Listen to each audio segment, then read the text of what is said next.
Number 10. What if Spider-Man joined the Fantastic Four? The story that started it all off. What if Spider-Man joined the Fantastic Four is a what if that in theory doesn't really sound too crazy until you realize what happens as a result. Spider-Man initially attempted to impress the FF by breaking into the Baxter building to show off his skills and strength. This happened way back when in the original comics. However, in the main continuity reality, they weren't too impressed by his antics and initially denied him entry to the team. In this version of the story, however, Sue Storm feels compelled to give Spidey a chance and help make it work so that he can pay his and Aunt May's bills while also acting as a hero within the team. However, she later becomes jealous when she is left behind on a mission and Spider-Man gets to go, which, I mean, fair enough. Sue's like, hello, I'm here too. In the end, this causes her to run into the arms of Namor, who she then joins, leaving Reed Richards, and with Spider-Man taking her place on the team. Sue is also transformed into an Atlantean by a device Namor created just for this purpose, in case I guess it one day happened that Sue wanted to join him and become an Atlantean, and she can no longer as a result breathe oxygen. I just love how this story ends. I feel like it's kind of random, but it's also kind of great. I just ship Sue and Namor so much, that's the problem here. I'm into it. I'm like, yes, Sue, be Namor's conscience. Rule the underwater kingdom. And friends, before we move on to this next spot, if you are loving this list and you want more lists like it and more what if videos, be sure to let us know by giving this video a thumbs up. Also, we got a what if playlist, so go click the playlist wherever it is on the screen. I don't know, is it here? Is it somewhere? Click it. Number 9. What if Spider-Man had never become a crime fighter? What else would Spidey get up to? Well, in the long run, he basically ends up as a kind of television personality, an actor, and a producer. Spider-Man makes movies that he stars in as an action hero, but still keeps his identity a secret. In the end, he works toward promoting other vigilantes through films that he produces, and still ends up getting involved in crime fighting of sorts. A ton of villains in the form of the Sinister Six end up fighting against him. Well, really they end up fighting against Daredevil, and then Spider-Man's like, Daredevil, help me. But in the end, he's like, I gotta help because Daredevil's just one guy, and he doesn't really have superpowers in the same way that Spider-Man does. Included in this Sinister Six team-up is J. Jonah Jameson, who blames Spider-Man for the destruction of his life and his paper. In the end, Spider-Man realizes that he really mucked up by using his powers for gain instead of for good, which, fair. But he did have a really sweet cape, so there is that. Number 8. What if Thanos joined the Avengers? Just even saying this title feels weird. This one comes to us from the one-shot What If Infinity Thanos. In this story, Thanos ends up joining and being accepted into the Avengers while they face off with the Builders. He and the team succeeded in defeating their enemy, but at great cost, losing Captain America along the way. In a shocking twist of events, even more shocking than Thanos becoming an Avenger in my opinion, he also ends up taking up Cap's shield after he dies in battle, and almost seems to mourn his loss? It's a weird one, but if you want to see Thanos rub shoulders with Thor and Captain Marvel, then this is definitely the story for you. Number 7. What if you were Spider-Man? This is one of those very short stories that is summed up within basically a page, or in this case, 2 pages. 2 panels. Here, the what if question posed is, what if you, yourself, were Spider-Man? I mean, if I were Spider-Man, I would probably carry my partner a little more securely while swinging around town, and I'd try to be a little kinder to myself when it came to all the self-guilt and blame that we usually see Spider-Man feeling over all of his failings. I'd definitely be doing weekly therapy sessions if I were Spider-Man. But don't think too hard about what you do differently or the same as Peter Parker, because the end to this what if is pretty hilarious and dark all at once. Because you are then greeted with a panel featuring a tombstone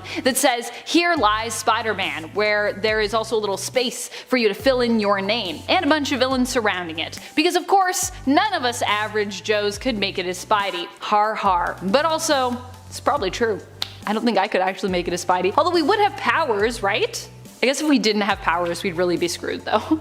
Number 6. What if Helen Taylor had become Nova? This story takes place in the pages of issue 15 from Marvel's first What If volume beginning in 1977. Here we get a few stories involving alternate characters taking up the mantle of Nova. One such character is a woman named Helen Taylor, who is basically a random civilian, redhead, and a wife. Or should I say a widow? She gets the power of Nova just after her husband is murdered in the streets in front of her after a mugging gone wrong. Helen swears to use her newfound power to get revenge, believing believing the powers are kind of an answer to her plea for some way to extract vengeance on the murderer, who we know as Willie DeBrow, or Willie DeBro, depending on how you want to say that. Nova sets off shaking down every criminal joint she can find in the city and making quick work of the Kingpin along her way to boot. The Fantastic Four manage to stop her and capture her to find out exactly what her powers are and where they came from and sort of why she's doing all this. And while this is going on, we learn that months ago, Willie perished in a car accident and has been dead ever since. What a twist. And if you're like, months ago, does that make sense? Yes, this story takes place over the course of months. I actually went back to look for that because I was like, that's so crazy, it's such a long period of time. A long period of time and only a few pages. Number 5. What if Ben Parker's nephew was Galactus? I love this story. This is a humorous what if story included in issue 3 of volume 2 of the What If series. In this story, we find out what would have happened if Uncle Ben's nephew was Galactus instead of Peter. Galactus arrives home to find out that his Uncle Ben has been murdered, but he refuses to accept this, mourning the death of his uncle, who gave him his very first microscope.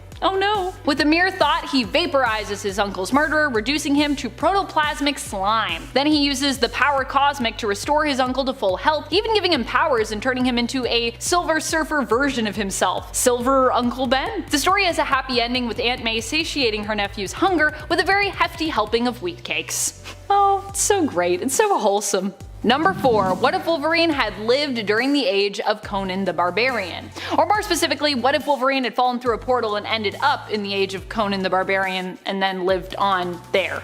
Yeah. This is what happens here, and of course, because this is what this story was always meant to be about, Wolverine and Conan end up going head to head, because we all know this is really a what if Wolverine and Conan fought each other story. In the end, Wolverine falls for Red Sonja because redheads, and Conan also ends up falling for Jean because redheads, after he falls back through a portal that sends him to Wolverine's time by accident. All in all, Conan ends up getting pretty messed up here, losing his hand, and then when he does return to Wolverine's time, without Logan's presence, Jean ends up going full Dark Phoenix and basically destroys the universe. Meanwhile, it's a happy ending for Wolverine, who stays in Conan's age and ends up with Red Sonja. What a strange but fantastic adventure. You can check this one out in issue 16 of the second What If volume, starting in 1989. Number 3. What if Spider-Man married Black Widow? This one is another one-panel story brought to us in volume 1's jam-packed humor issue, issue 34. Here we see a one-panel story that answers the question, what if Black Widow and Spider-Man ended up getting married? This is also just a strange question to pose, as these two, well, they don't have a ton of interaction in the comics, and they've never really been known to have any kind of long-lasting romance that could potentially lead to wedding bells. However, there could be a reason for that, it turns out. The what if uses a bit of wordplay for this scenario, implying that because Natasha is a Black Widow, she would end up eating Spider-Man. After all, that is what Black Widows try to do, in nature that is. I don't know if Black Widow could actually catch Spider-Man in the comics. I feel like he might be a little too fast, and he's also got a spidey sense, but whatever, it's just a fun what if story, so taking it way too seriously. Number 2. What if the original Marvel bullpen had become the Fantastic Four? In this what if, we get to imagine what it would be like if the original Marvel bullpen had become the FF in real life, each being given their own superpowers matching the actual Fantastic Four team. Stan Lee, as such, becomes Mr. Fantastic, Flo Steinberg becomes Invisible Woman, or Invisible Girl as she was still known then, Sol Brodsky becomes the Human Torch, and Jack Kirby becomes the ever-loving Thing. The story is crazy over the top, and it doesn't seem to paint any of them in too kind of a light, to be honest, with the staff being transformed by a mysterious device delivered to the office, sent courtesy of the S people. But who are the S people? They end up becoming even more famous than their comic book counterparts, the original Fantastic Four, and eventually ask Prince Namor for help. They don't get turned back into their normal selves, but they do uncover the mystery of who the S people are. Any guesses? S, it turns out, stands for Skrull. Surprise. I mean, I was kind of surprised by that because I was like, what starts with an S? And for some reason, Skrull did not come to my mind. Not reading a lot of Skrull stuff lately, obviously. Number 1. What if you were the Red Skull?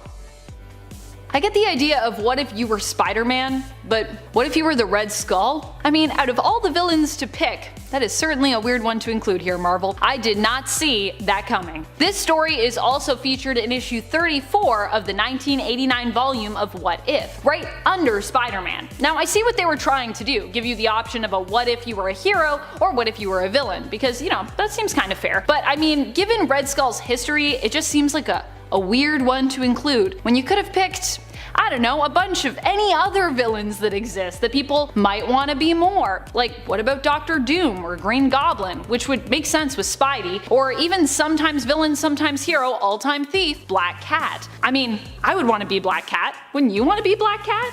She's so cool. Number 10. Armor. Armor, aka Hisako Ichiki, is actually a pretty powerful X-Men, even in the 616 universe, who can create a psionic exoskeleton suit of armor. This exoskeleton is incredibly strong, durable, impenetrable, and it's fueled by energy from Hisako's ancestors in the 616 universe. But not in the Ultimate universe, no sir! In this universe, Armor's exoskeleton takes the shape of giant animals and even dragons sometimes.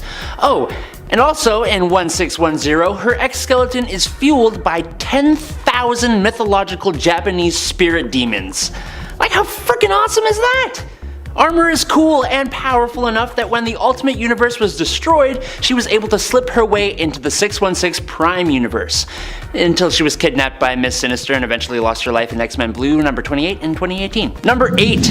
It's Wolverine. I'm gonna be honest, this version of Wolverine is a bit alarming in terms of his morals and preferences, and just his behavior in general is just a bit less heroic than his 616 counterpart. But despite that, it is hard not to admit that he is quite the powerful character. His healing factor is a bit different than his Prime version and is called a survival factor. That means he can survive being torn in half, departed from his head, and even blown up by a nuclear bomb. He can also detect lies and still has an adamantium skeleton. He was trained by Weapon X as an emotionless assassin, but when the Brotherhood hired him to take out Xavier, he proves he is more than just muscle, overcoming his brainwashing and joining the X-Men, although it may have also been because he fell in love with the teenage Jean Grey when he was like 30. Number 6. The Phoenix 5. In the 2012 crossover event Avengers vs. X-Men, the Cosmic Phoenix Force was coming to Earth, and when it arrived, it was split up into 5, giving our heroes a new problem in the form of the Phoenix 5. The quintet consisted of X-Men veterans including Cyclops, Emma Frost, Namor, Magik, and Colossus, who began reshaping the world according to their will until they themselves became a threat. As each member of the 5 fell, those left standing got more and more powerful, leaving Scott and Emma, who were becoming more tyrannical by the minute. To stop the two of them, Professor X was recruited by Magneto, but the cosmic entity had consumed Scott and even basically made him betray Emma Frost to gain more power. After a mental battle between him and Xavier, Scott used his power to actually take the life of his father figure, mentor, and dear friend, becoming the Dark Phoenix until he was defeated by Hope Summers and Scarlet Witch. And at number 5 is X-Force. X-Force, the X-Men Black Ops team, Cyclops' own little hit squad. There are more than a few not so great things this sub-team has done. Cyclops forcing X-23 to be on the team, performing assassinations, etc, etc, it's all bad. But after Cyclops disbanded the team, Wolverine kept it going on his own, and they took on a bit of a sinister task when they decided to take out a younger cloned version of Apocalypse to prevent him becoming a threat. This particular assassination almost didn't go through, but then Phantom X just popped the little clone in the head. Yes, it's incredibly messed up, but hey, then he cloned the clone and raised it in a virtual reality to give it all the nurturing it needed to be a good Apocalypse. Number 4. Professor X Mind Wipe. Professor X has a history of just impulsively wiping and manipulating people's minds, which never goes well in the long run, but for some reason, he just keeps doing it, even to those he considers friends and colleagues. Reed Richards, with whom Xavier worked with on the Illuminati, which is a whole other bad time, feared for his son's life and built a machine that would take away a mutant's powers. Reed's son, Franklin Richards, is an incredibly powerful being with reality warping abilities and was believed to be a mutant, which he wasn't, but that's another story. Professor X took exception to the machine that Reed built, so he completely wiped away the knowledge of the machine from Richards' mind. He made sure that Richards would never be able to build another one ever again, tampering with the mind of a man he used to call a friend. Number 3. Iceman. In the 616 reality, Bobby Drake, aka Iceman, was one of the original X-Men and has achieved the classification of Omega level with his powers of cryokinesis and hydrokinesis. Now, in the Earth 1610 reality, he is actually one of the youngest members of the group, and it's almost as if he was kind of given a power boost. I know that doesn't make sense. How can a like boost an Omega level character? You can't. But he wields his powers in more interesting ways. He has always been able to transform his body, but he also creates gigantic ice trolls and ice walls. He's proven his worth by stopping a Weapon X invasion and the Ultimates all on his own. Professor Xavier himself has claimed that Iceman is one of the 3 most powerful X-Men, and he's probably not wrong. But I do gotta say, I don't know what they were thinking giving him the do-rag. I don't get it. And number 1, it's Jean Grey. Did you think it was gonna be anyone else? As an extremely powerful telepath and telekinetic, she is already a pretty tough character to take on. But as almost all of us know, Jean Grey is the host for the Phoenix Force, and that still remains the case here on Earth 1610. Only, she seems to use even more of that power. Unleashing a small fraction of her power melted the armor of Apocalypse, but her full might against him tore him apart atom by atom, causing him so much pain Apocalypse begged her to stop. Apocalypse begged her to stop. As the Phoenix, she reversed time, read people's minds, saved the whole team multiple times, and took off into space, literally traveling to what was essentially heaven. There is a reason people fear Jean Grey, and the Phoenix Force gives them all the more reason to poop their pants. Number 10. What if Spider-Man joined the Fantastic Four? Okay, I have to start with this one as it's the very first issue of What If, released back in the late 70s. Now the Watcher breaks it down how these things work, how these what ifs work, as he will in the Disney Plus original this summer with the smooth voice of Jeffrey Wright to accompany the beautiful animation. Now he explains to readers in all of these issues that there are multiple realities. And the first one we get to explore is where Peter joins the first family to make some dough. And yes, of course, they call themselves the Fantastic Five. Because 4 plus 1 is 5. See, we're alright here, we're pretty good. The Bugle doesn't hate on Peter. He's actually loved and respected in this story. And it's a good start for the web slinger on this long what if journey, but it's about to get so much more dark. Number 9. What if Spider-Man had rescued Gwen Stacy? Now issue 24 starts getting into the darker, but also kind of positive notes. See, instead of Spider-Man not catching Gwen with his webs, he ended up jumping off the bridge himself to rescue her. And then after that, well, love is in the air. She's alive. Things are obviously much more positive. He proposes, he reveals his identity to her. Things are looking quite nice. They're so good. And on top of that, Harry and Norman reunite. Harry found out about his father's secret identity and put his life on the line in order to save his father. So they worked it out as well. So far it's like yes and yes. So far so good. Now when Peter and Gwen get married at the ceremony, they're doing the cha-cha slide, drinking some champagne, having a great time, and then J. Jonah Jameson just waltzes in with a bunch of police officers with footage that reveals Peter Parker as Spider-Man. Also, what a dick. Like, that really, that day? Do it tomorrow. Do it the day before. I don't know. The wedding? Not nice. Now this was the same tape that brought Norman and his father together, and it's the same tape that made Peter have to run for the rest of his life to protect the ones that he loves. It starts good, ends bad. Classic Peter. Number 8. What if Uncle Ben had lived? Okay, still in volume 1, now in issue 46, we see another positive scenario unfold, or rather it starts that way. Yeah, so Uncle Ben didn't suffer from back pain in the storyline, or sciatica or anything like that. He just slept comfortably that fateful night, which is great, but some things still have to happen. So instead of him going downstairs to check on that noise, it was Aunt May. So Aunt May ended up biting the bullet instead, and this changed the dynamic for Peter and Uncle Ben. I mean, obviously. See, Uncle Ben and Peter were quiet. Peter was for sure closer to May before she died, and when Ben figured out that Peter was Spider-Man, he actually encouraged him to continue and be there for the helpless, rather than, you know, just doing it out of some tortured sense of misplaced responsibility. So Spider-Man becomes better and more confident, which is a great sign. And before we continue on with this list, if you want to go ahead and give this video a thumbs up, because it does wonders for our channel over here at Top 10 Nerd. Thank you so much for your constant support. Let's get right back into this list. I don't want to waste any more of your precious time, although I'm still doing so. Let's go back in. Number 7. What if Spider-Man had kept his 6 arms? Okay, what if volume 2 issue 42? We're getting into the weirder what ifs now. And it shows us what the world would look like when Spider-Man from Earth 92-100 keeps his extra 4 arms. Now the trick to this problem originally was in Michael Morbius's blood, but in this what if, it shows us that Morbius never actually made it to Dr. Connor's lab. Instead, Peter just stuck with these arms. He had no choice. Now eventually he tries to figure out something. He goes to the Xavier mansion for help. They all attack him because, you know, they don't recognize him. He has 6 arms and he's aggressive and upset. So Peter leaves them too. He's like, damn. So now he's bummed about this mutation even more, but he's easily able to stop Dr. Octopus. So that's, you know, that's a nice positive out of all this. Now things finally get easier for Peter when Mr. Fantastic surprises Spider-Man with Electro Vibra arms that will make his extra arms invisible, so he can at least blend in.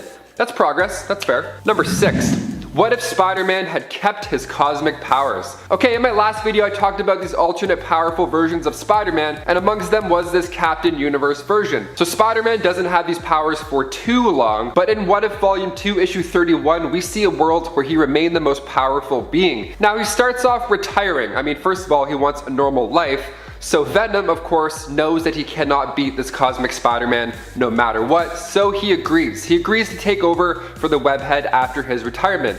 So far, this is pretty wild. Peter enjoys retirement for a little bit, but in the end, he still feels like he has to help humanity. Now, at one point, he tries to demand Thor to make it rain to fix famine in all these drought-ridden lands, but Thor refuses as his oath doesn't allow him to do such things. They end up having a cosmic battle in space. Spider-Man literally punches him off the planet to start it off, and it's wild. They're both so powerful. Now finally Dr. Doom shows up. Well, we think it's Dr. Doom, but it's actually a Doombot. So the Doombot shows up offering to help get rid of Pete's problem, and it works. It works so well, in fact, that the spider powers leave too, and Peter is finally able to retire and have a daughter with MJ. Now at the very end, they look into her eyes, and they're all white. So MJ jokes and says, oh, she's got her father's eyes. How lovely. Now she's a god that you have to deal with. Enjoy. Number 5. What if the alien costume had possessed Spider-Man? What if Volume 2 Issue 4? We see a darker turn of events with Peter in that new black alien suit. Now we see a world where the sonic blast didn't break the two of them apart. They just stayed together and then trouble happens. The symbiote claims that Spider-Man and him are now one, and Reed Richards couldn't detect the symbiote for days because Spider Sense and the symbiote's camouflage powers, he was like, eh, good luck, zoom, disappeared. Now the symbiote ends up ripping through the Avengers, and due to the fact that Peter was stuck with the symbiote problem, he couldn't save S.H.I.E.L.D. agents like he normally would. They ended up biting the bullet because of this, and then Peter ended up losing 50 years of his life trying to deal with this. He ended up dying of old age just on the ground. It's dark, but it's a really good what if. Number 4. What if Spider-Man had a Spider-Girl? What if Volume 2 Issue 105, Mayday Parker has another chance of life rather than, you know, be written out. Now this takes place years after her father Peter retired. Now Mayday Parker began getting powers of her own when she was around 15 years old, and when Normie Osborn stepped up as the new Green Goblin, she stepped up as the new Webhead. She found an old outfit that belonged to Ben Reilly and became Spider-Girl. Now the issue did so well that Marvel launched its own universe to continue these stories. Now it's called the MC2 universe. Number 3. What if Kraven the Hunter had killed Spider-Man? Ooh, it's dark. Written by Richard Howell, Volume 2, Issue 17. Now this one is dark, obviously by the title you know what's gonna happen, but it's really compelling. What if Kraven had killed Spider-Man? Okay, so we start with Pete in the streets, he's patrolling the city when he's suddenly trapped by Kraven, and just like that, he unloads a beating. He kills Peter, and then to celebrate, he eats a bunch of spiders, and then suits up in his clothes. Like, what a weirdo. What a monster. So now he's Spider-Man. He's the captain now. Okay, cool. Now what's step 2, you freak? At the same time, MJ is approached by a couple of thugs on the street, and then in comes Spider-Man to save her. Now MJ can tell something's up because Spider-Man doesn't even recognize her, first of all, and the way that he's fighting these guys is just brutal. Like, it's not for the faint of heart. So Captain America, Daredevil, and Human Torch jump in to see what is going on with the wall crawler. Now they did a decent job wearing down the beast, but still they needed more power. So he ate a bunch of spiders earlier, so now it's only fair if he tries to eat Spider-Man's dead body, right? I guess. So MJ tells Cap and the gang that Spider-Man is actually Peter Parker. This Spider-Man is indeed not the same. So that's one scenario that happens. Spider-Man's identity's out, which sucks. And then Aunt May goes into denial hearing that news, and now she's messed up for life. And the media isn't happy with the tension between supers and the public either at this point. So the story ends up with MJ standing at Peter's funeral, wondering how things could have been. God, Peter can't catch a break in any of these universes. Number 2. What if Spider-Man had never become a crime fighter? One of my favorite what ifs. This is so amazing. Okay. What if issue 19, written by Peter Gillis? We see a life for Peter if he decided to take out his uncle's killer in that moment instead of, letting him get away and then the rest of his life happening the way it did. So what if Spidey was Spider-Man but just for the fame? What if he just wanted to be a famous dude? Go get the TV news people, he says. Also, TV news people, that's a funny way to put it. Now he's the big dog in town. He just wants to brag about how he takes down these criminals. He even refers to Flash as a nobody, which I mean, words hurt, Peter. Like that's, you don't call somebody a nobody. That's pretty rude. And then he goes on the Johnny Carson show to be the cool cat in town, where it's revealed on the show that John Jameson, American astronaut, had died upon re-entry into Earth's atmosphere. And then JJ is heartbroken that the real heroes have to die instead of these costume clowns just kicking their feet back, talking shit on talk shows, So Peter realizes what matters most by the end of the story, thankfully. But having Flash call a nobody, it's honestly worth the read for all the bad stuff that happens. Number 1, what if someone else besides Spider-Man had been bitten by the radioactive spider? Okay, this one is jam-packed. We have 3 different scenarios to enjoy, and this is one that I definitely left this one for number 1 for a reason. It's so good. I mean, first of all, like I said earlier, who wouldn't want to be Spider-Man? You probably imagined it to yourself when I said it. What would you do if you were Spider-Man? Would you go for the fame? Would you kind of lay low? Would you take out criminals in like a cool way? Would you tell your family? Would you make a Twitter? Would you I am Iron Man it and just tell everybody? Well, in What If Volume 1, Issue 7, back in the late 70s, we see Flash Thompson, Betty Brant, and John Jameson all get their shot at being the web slinger, and it's way harder than I thought it was gonna be. So Flash gets bit and he teaches a bad driver a lesson, and he's maybe a little bit too harsh, not gonna lie. And then he decides, oh, you know what, I'm pretty good at fighting people, I'm gonna take a crack at professional wrestling. But due to his super strength, he accidentally kills a guy doing this. The Vulture has an easy time taking him on as well, so it's not really the best in any scenario. And then Betty Brant is now up next. Now her costume is pretty sweet. It makes for great photo shoots, apparently. But while she was making TikToks, she ran out of web fluid, and when a thief ran by and got away, she had no web stuff. She couldn't do anything. She was like, I used my powers. I'm out for the day. See ya. And that thief was the one who took Uncle Ben's life. And then next up is JJ's son, John Jameson. While his outfit was pretty on point, his judgment was not. He wasn't good at the superhero life, and he died trying to stop a space shuttle from crashing. So we like ending on fun notes here at Top 10 Nerd. Starting off our list with an honorable mention at number 10, we have Captain Carter. Normally, I'd put my girl Peggy higher up on any list, but since she's less weird and more awesome, we've gotta put her here. Captain Carter actually originally debuted in the Marvel Puzzle Quest video game during a celebration for Captain America's 75th anniversary, but was given a fully fleshed out backstory and has been a fan favorite ever since. In a universe where Steve Rogers is assassinated before he can be given the super soldier serum, Peggy Carter is instead the one who becomes an incredibly strong and iconic hero for the Allied forces. The comics would continue her adventures, with her universe's New York City coming under attack with nuclear weapons by the Red Skull, and eventually lead to her joining the superhero team the Exiles after their multiverse-spanning adventures brought them into contact. Next up on our list is the center point for one of the most controversial Marvel storylines of all time, the infamous Hydra Cap. Initially appearing to be the main Marvel Universe's Captain America, this version of Steve Rogers had grown up indoctrinated by Hydra's fascist ideologies and was actually sent to America to kill the creator of the superhuman serum for the Axis powers, but instead wound up deceiving his way into receiving the serum himself. Having wound up in the main Marvel Universe when their Steve Rogers was rejuvenated back to his usual age in a different storyline, this Hydra Cap was able to hide his evil intentions until the pivotal moment that he declared to the world those shocking words, "Hail Hydra." Seeing one of comics' most inspiring icons twisted in such a way was definitely unexpected, and definitely earns a surprising spot on this list. Coming in at number 8, we have the blood-sucking Vampire Cap. In a universe where Captain America fought and then lost against the villain Baron Blood, soon the entire Avengers team was overtaken by his vampiric disease. Consumed with a lust for both blood and power, this Steve Rogers began a year-long killing spree that culminated in killing Baron Blood and taking his place as the new Vampire King. This version had all of the benefits of the Super Soldier Serum, in addition to new vampire abilities such as healing so advanced, he was able to survive getting decapitated when facing off against several other Marvel heroes. I guess going for the head isn't as effective as we all thought. And at 7, Phyla-Vell. After Genis-Vell, then known as Captain Marvel, previously destroyed and recreated the universe, the new version was subtly altered with Phyla-Vell's existence being one of the changes. Phyla-Vell was the second artificially created offspring of Captain Mar-Vell, who was created by her mother Elysius in the new universe because her first attempt, Genis-Vell, had been so successful. She fought her brother, who was insane at the time, and in the process of helping to restore his sanity, she then tried to claim the Captain Marvel title, though her brother refused to give it up. To save Rick Jones' girlfriend, Marlo Chandler, Genis had to travel to the future to see what would be the cause of her future demise. He asked Phyla to stay behind on Earth to keep watch over Marlo, and in doing so she encountered the being known as Magus, who tried to kidnap Marlo. She and the telepath Moondragon foiled the plot, and Genis returned to Earth shortly after, telling her that he stopped a villainous plan to release Magus hundreds of years in the future, but wouldn't explain how.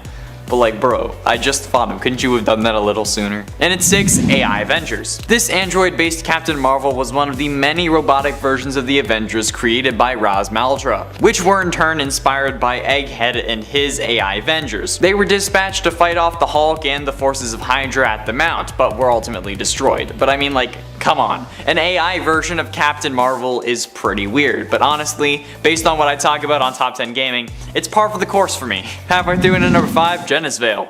After a falling out with Captain America, Rick Jones found himself mentally drawn to a pair of extraterrestrial golden bracelets, the Nega Bands. Donning the bands, Rick slammed his wrists together with all of his might, and his atoms traded places with those of the exiled Kree Captain Mar-Vell. Joined together, Rick and Captain Marvel lived a shared existence. During the epic Kree-Skrull War, Rick and Captain Marvel became pawns of the Kree Supreme Intelligence, who unleashed the untapped psionic potential of Rick's mind, the Destiny Force, to put an end to the war. Sometime later though, as a result of the exposure to deadly nerve gas, Captain Mar-Vell perished from incurable systemic cancer. As Rick slowly began to move on with his life, eventually getting married, Mar-Vell's love, Elysius, felt more alone than ever. Using Titanian science, Elysius sampled some of Mar-Vell's genetic structure to conceive a child, Genis. To protect him from Captain Mar-Vell's enemies, Genis was artificially aged to maturity and taken to an isolated world where he would be safe from harm. Upon discovering of his true lineage though, Genis donned wristlets modeled after the Negabands worn by his father and was determined to carry on his father's heroic tradition, eventually calling himself Captain Marvel.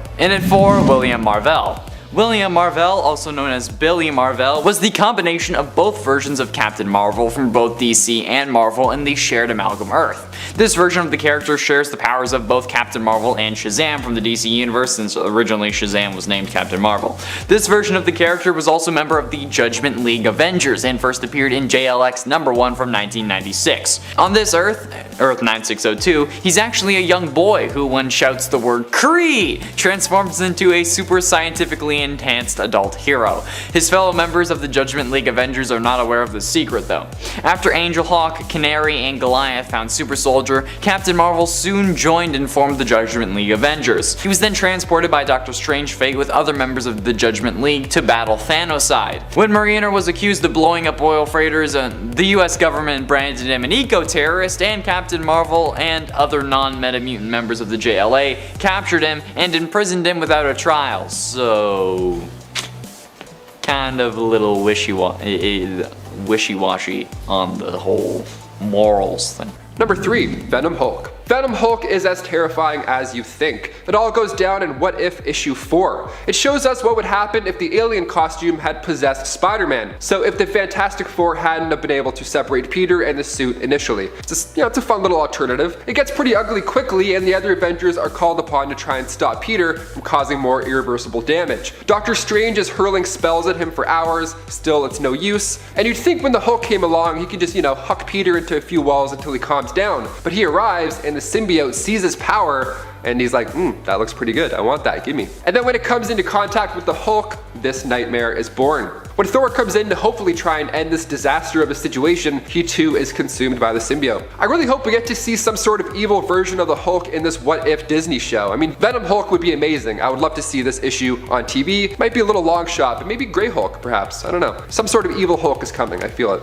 Number 2, Lizard Hulk. Still green this time around, just a little more wet and scaly. He comes from Earth 19919. Robert Banner, of course, has a similar origin as the Hulk that we're now familiar with, only he was infected by the spider virus in Spider Island issue 1. So a little more this time around. Now he's got extra arms and he's even more powerful.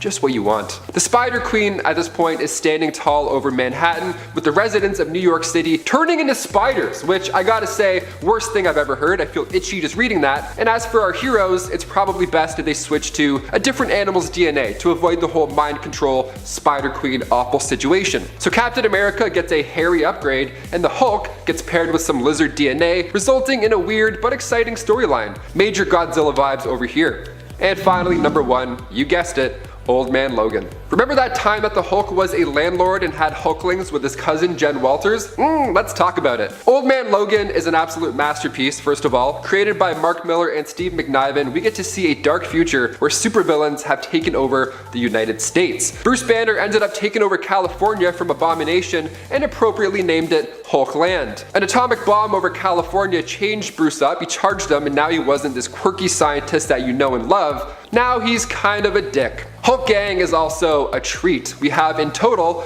Bobby Joe, Charlie, Otis, Rufus, Bo, Elrod, Eustace, and of course Woody. Good old Woody Banner, what a gem. They come knocking on your door when you don't pay rent. Yeah, and you thought your landlord sucked. Think again. They're honestly evil, like they're literally evil. They killed Logan's family because they felt like it. They were bored. They whip around in style with the Fantastic Car, and then when Logan returned from his road trip with Hawkeye, well, he was a little upset to say the least. The only survivor once Logan was done with them was Billy Bob Banner. Number 10. What if Captain America were revived today? 1983.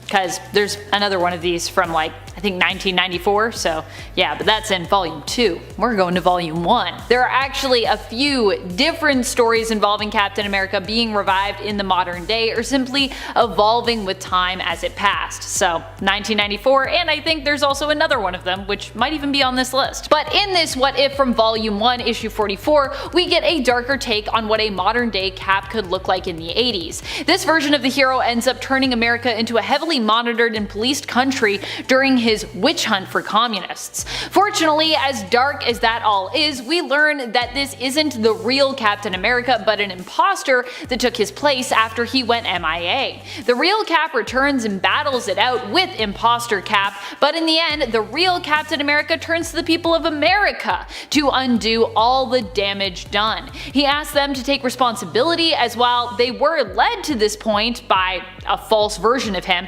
they also allowed themselves to be led falsely. It's honestly a really good speech that even today rings true in a lot of ways, at least for me, and it provides the silver lining and shining hope for an otherwise pretty dark tale. Little grains of hope, that's all we need. And friends, before we move on to this next spot, if you are loving this list, if you want more what if lists, be sure to let us know by giving this a thumbs up, sharing it, doing all the things. Also, if you want more what if content, we do have a playlist now for that. Yay! Number 9. What if the X-Men had lost Inferno? This very chaotic and fire-filled demon horde infested story comes to us from What If Volume 2 issue number 6. And we are starting it off hot, friends. This is quite a dark story. Here we get to imagine what the fate of the world would have been like had the X-Men failed in defeating Madeline Pryor during the events of Inferno. Instead, she and Sim take over the planet Earth, unleashing hordes of demons on it and ruling it together. However, the heroes who have survived their reign of terror manage to band together and, using their power, fight back.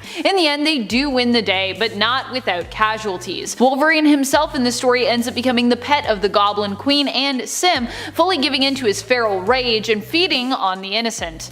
Ugh. He only becomes free from the fog of his rage after he kills Kitty Pryde tragically and realizes the monster that he has become. Number 8. What if Wolverine killed the Hulk? In issue 31 of the 1977 What If series, we find out what would happen if instead, when Wolverine first met the Hulk, he had killed him. Wolverine goes on to celebrate his victory against the big green Goliath after killing him, having some drinks and throwing some punches like he usually does at the local tavern. However, However, in the end, things get out of hand and he accidentally kills one of the patrons in a rage. When he seeks help from the military to protect and defend him, they actually turn their back on Wolverine, and so he ends up joining the Brotherhood of Evil Mutants. He becomes a sleeper agent for Magneto, infiltrating the X-Men. However, when Magneto finally plans on enacting his plan to defeat and capture the X-Men, Wolverine has a change of heart, feeling as though he has truly found acceptance and a family with the mutant team of heroes. He battles Magneto one-on-one and the two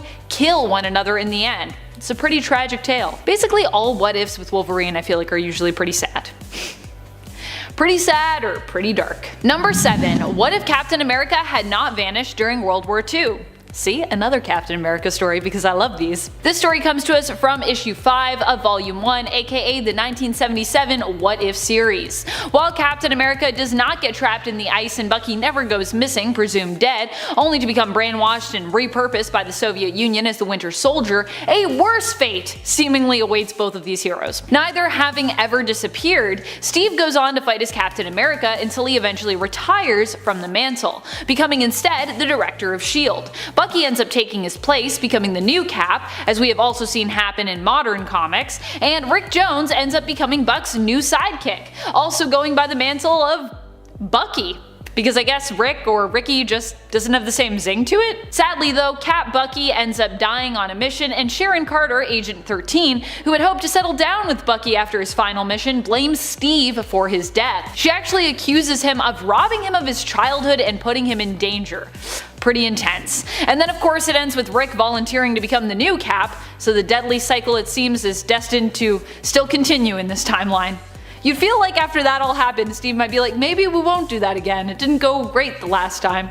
But he's just like, ah yes, Rick Jones, now you will be Captain America and probably die. What if the Green Goblin stole the Infinity Gauntlet? This story comes to us from the What If Infinity Dark Reign one-shot. Here we see Green Goblin dealing with a lot of family drama and trauma from his past. He steals the Infinity Gauntlet and not only uses it to defeat, well, all the heroes of planet Earth and beyond, but it's also revealed that his true motivation for doing all of this and pretty much everything that he's done is to win his father's approval. His father, who was always so unimpressed and who for a long time mistreated him, pushing Norman towards greatness or else. When Norman showcases his villainous accomplishments, it only causes his father to revile him even more though.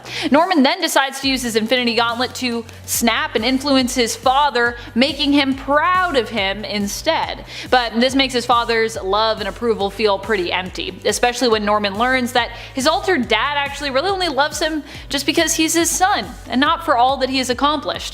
Which you would think would be really nice, but to Norman he's like, that's infuriating, I hate that. Norman erases his father from existence, and in so doing, erases himself. Don't you hate when that happens? Number 5. Marvel Zombies Resurrection. While not an exact what if series, Marvel Zombies Resurrection definitely feels like a what if version of the Marvel Zombies world that imagines a completely new scenario involving zombies based on established Marvel lore, where Galactus becomes infected with a mysterious new virus that it turns out was created by the Brood, dun dun dun, to infect people more efficiently, turning them instead into zombies. The whole series from 2020 and the intro to it from 2019 that kind of explains all of the lore that you need to know to jump in is all pretty bleak, with only a few people on Earth making it out alive in the end, and still fighting basically just to survive after the world has pretty much been completely infected after Galactus' corpse is hurled to the Earth to be used as a kind of zombie creating bomb.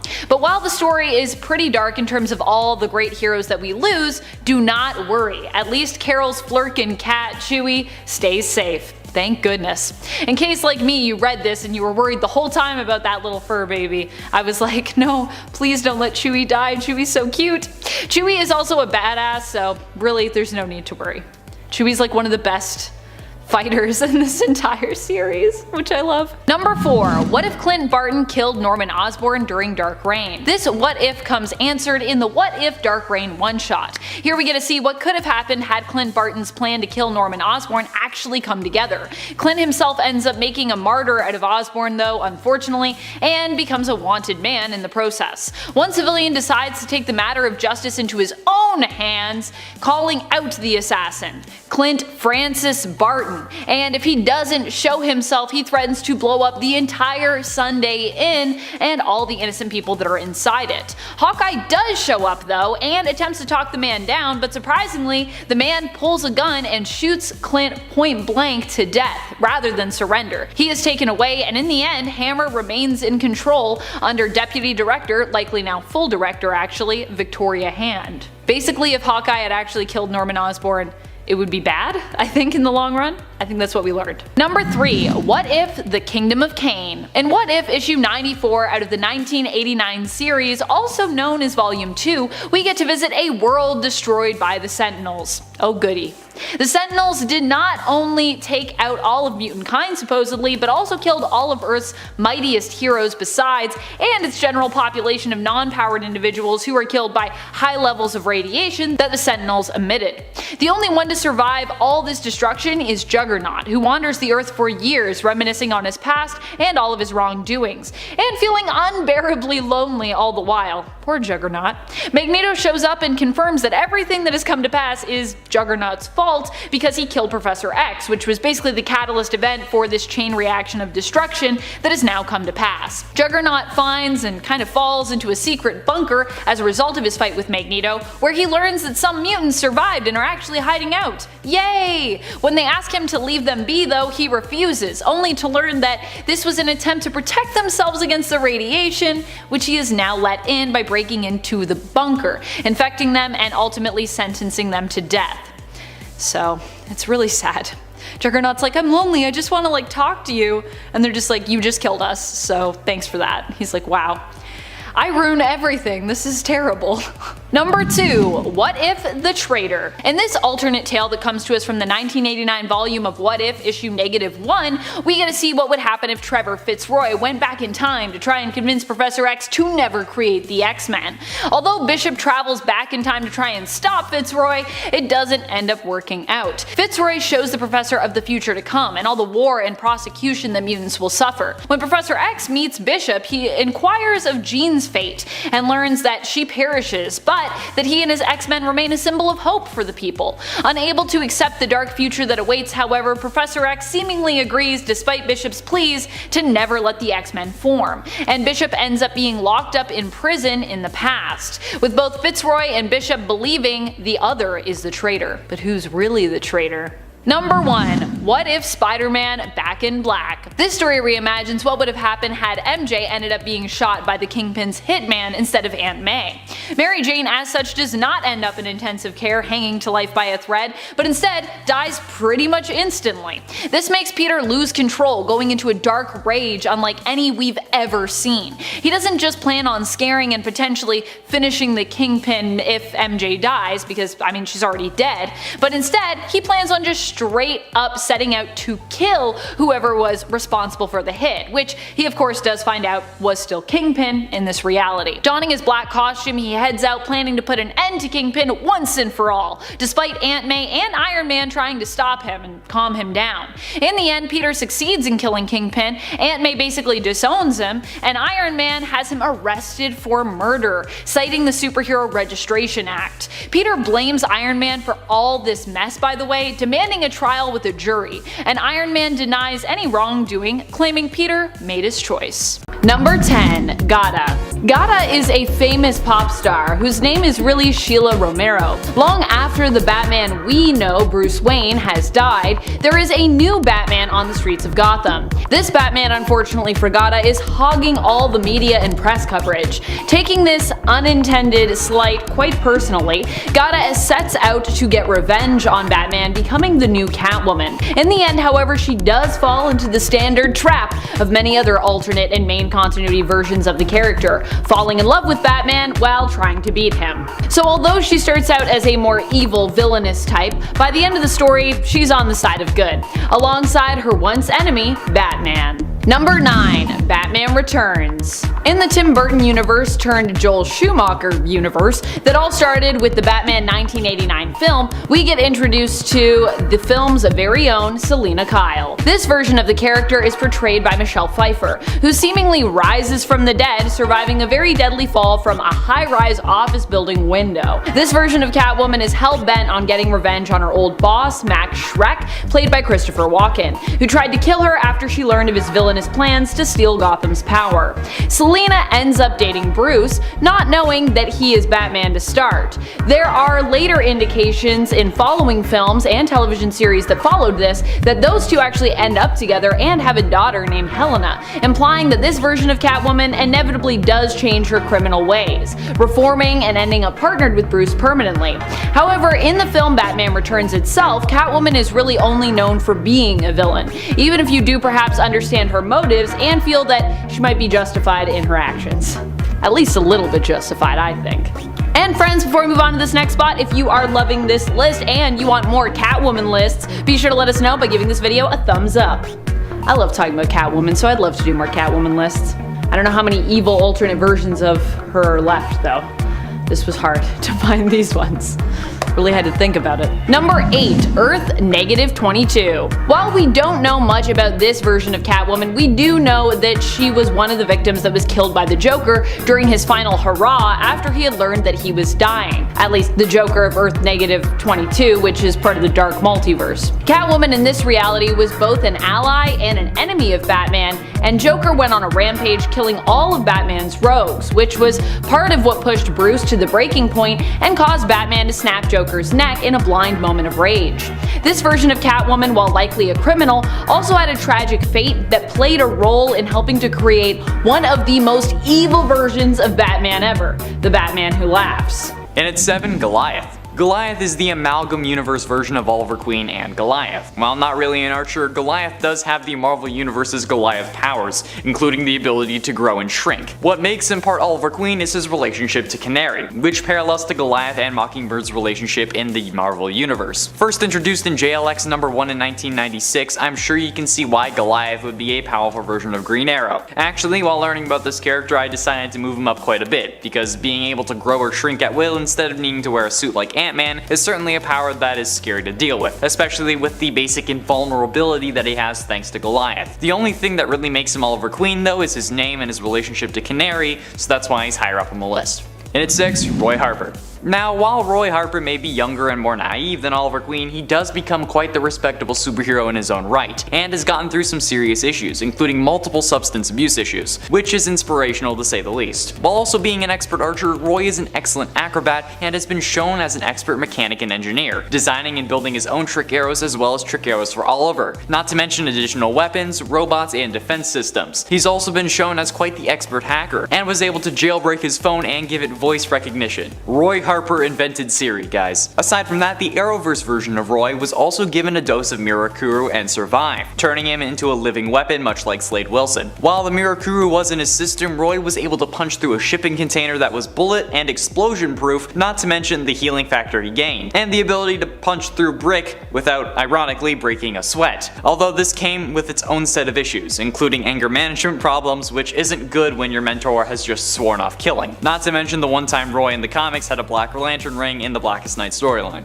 Halfway through and at number 5, Flashpoint. Flashpoint Oliver is an interesting case here, because while he is on the side of good, he's more on the side of profit. Leading a band of ex-military operatives he calls the Green Arrows, Oliver runs a business where he steals advanced gadgets and weapons from villains and refurbishes them for military use, which honestly makes him pretty damn powerful. If he can not only acquire these weapons, but also if he used them, he could be considered one of the most powerful non-superpowered individuals in the Flashpoint timeline. But I also like to consider the fact that just because Barry's mom didn't die, Oliver isn't as much of a do-gooder as he is in the main timeline, or that just because Barry's mom didn't die, Bruce Wayne is the one who dies in the alley. It's incredible to me, honestly. This version of Green Arrow was introduced in Flashpoint Green Arrow Industries number 1 in 2011, and this one is definitely on my read list. I'm probably gonna pull it up when I get home because this is really cool, even if it is slightly concerning. In at 4, Connor Hawke. Connor Hawke is the son of Green Arrow and Sandra Hawke, and takes over the Green Arrow mantle after his father's death. When introduced in Green Arrow Volume 2 Number 0 in 1994, he appeared to just be a huge fan of the Green Arrow, but it was later revealed that, unbeknownst to Oliver, Connor was in fact his son. It feels fitting that it's my name now, honestly. And while he may share the same skills as his father, although less evolved, Connor does end up gaining a couple powers over his father, one of them being a healing factor, granted to him due to genetic mutations from Dr. Savannah, this giving him also a higher resistance to pain. This also allows him to stay at his prime with ease, much like Logan, and thanks to Connor's Zen training, he was able to develop a form of clairvoyance. This is the ability that gave him a vision of his father still alive, despite the world thinking that he was dead. See, he has a reason to be on this list other than us just sharing names, okay?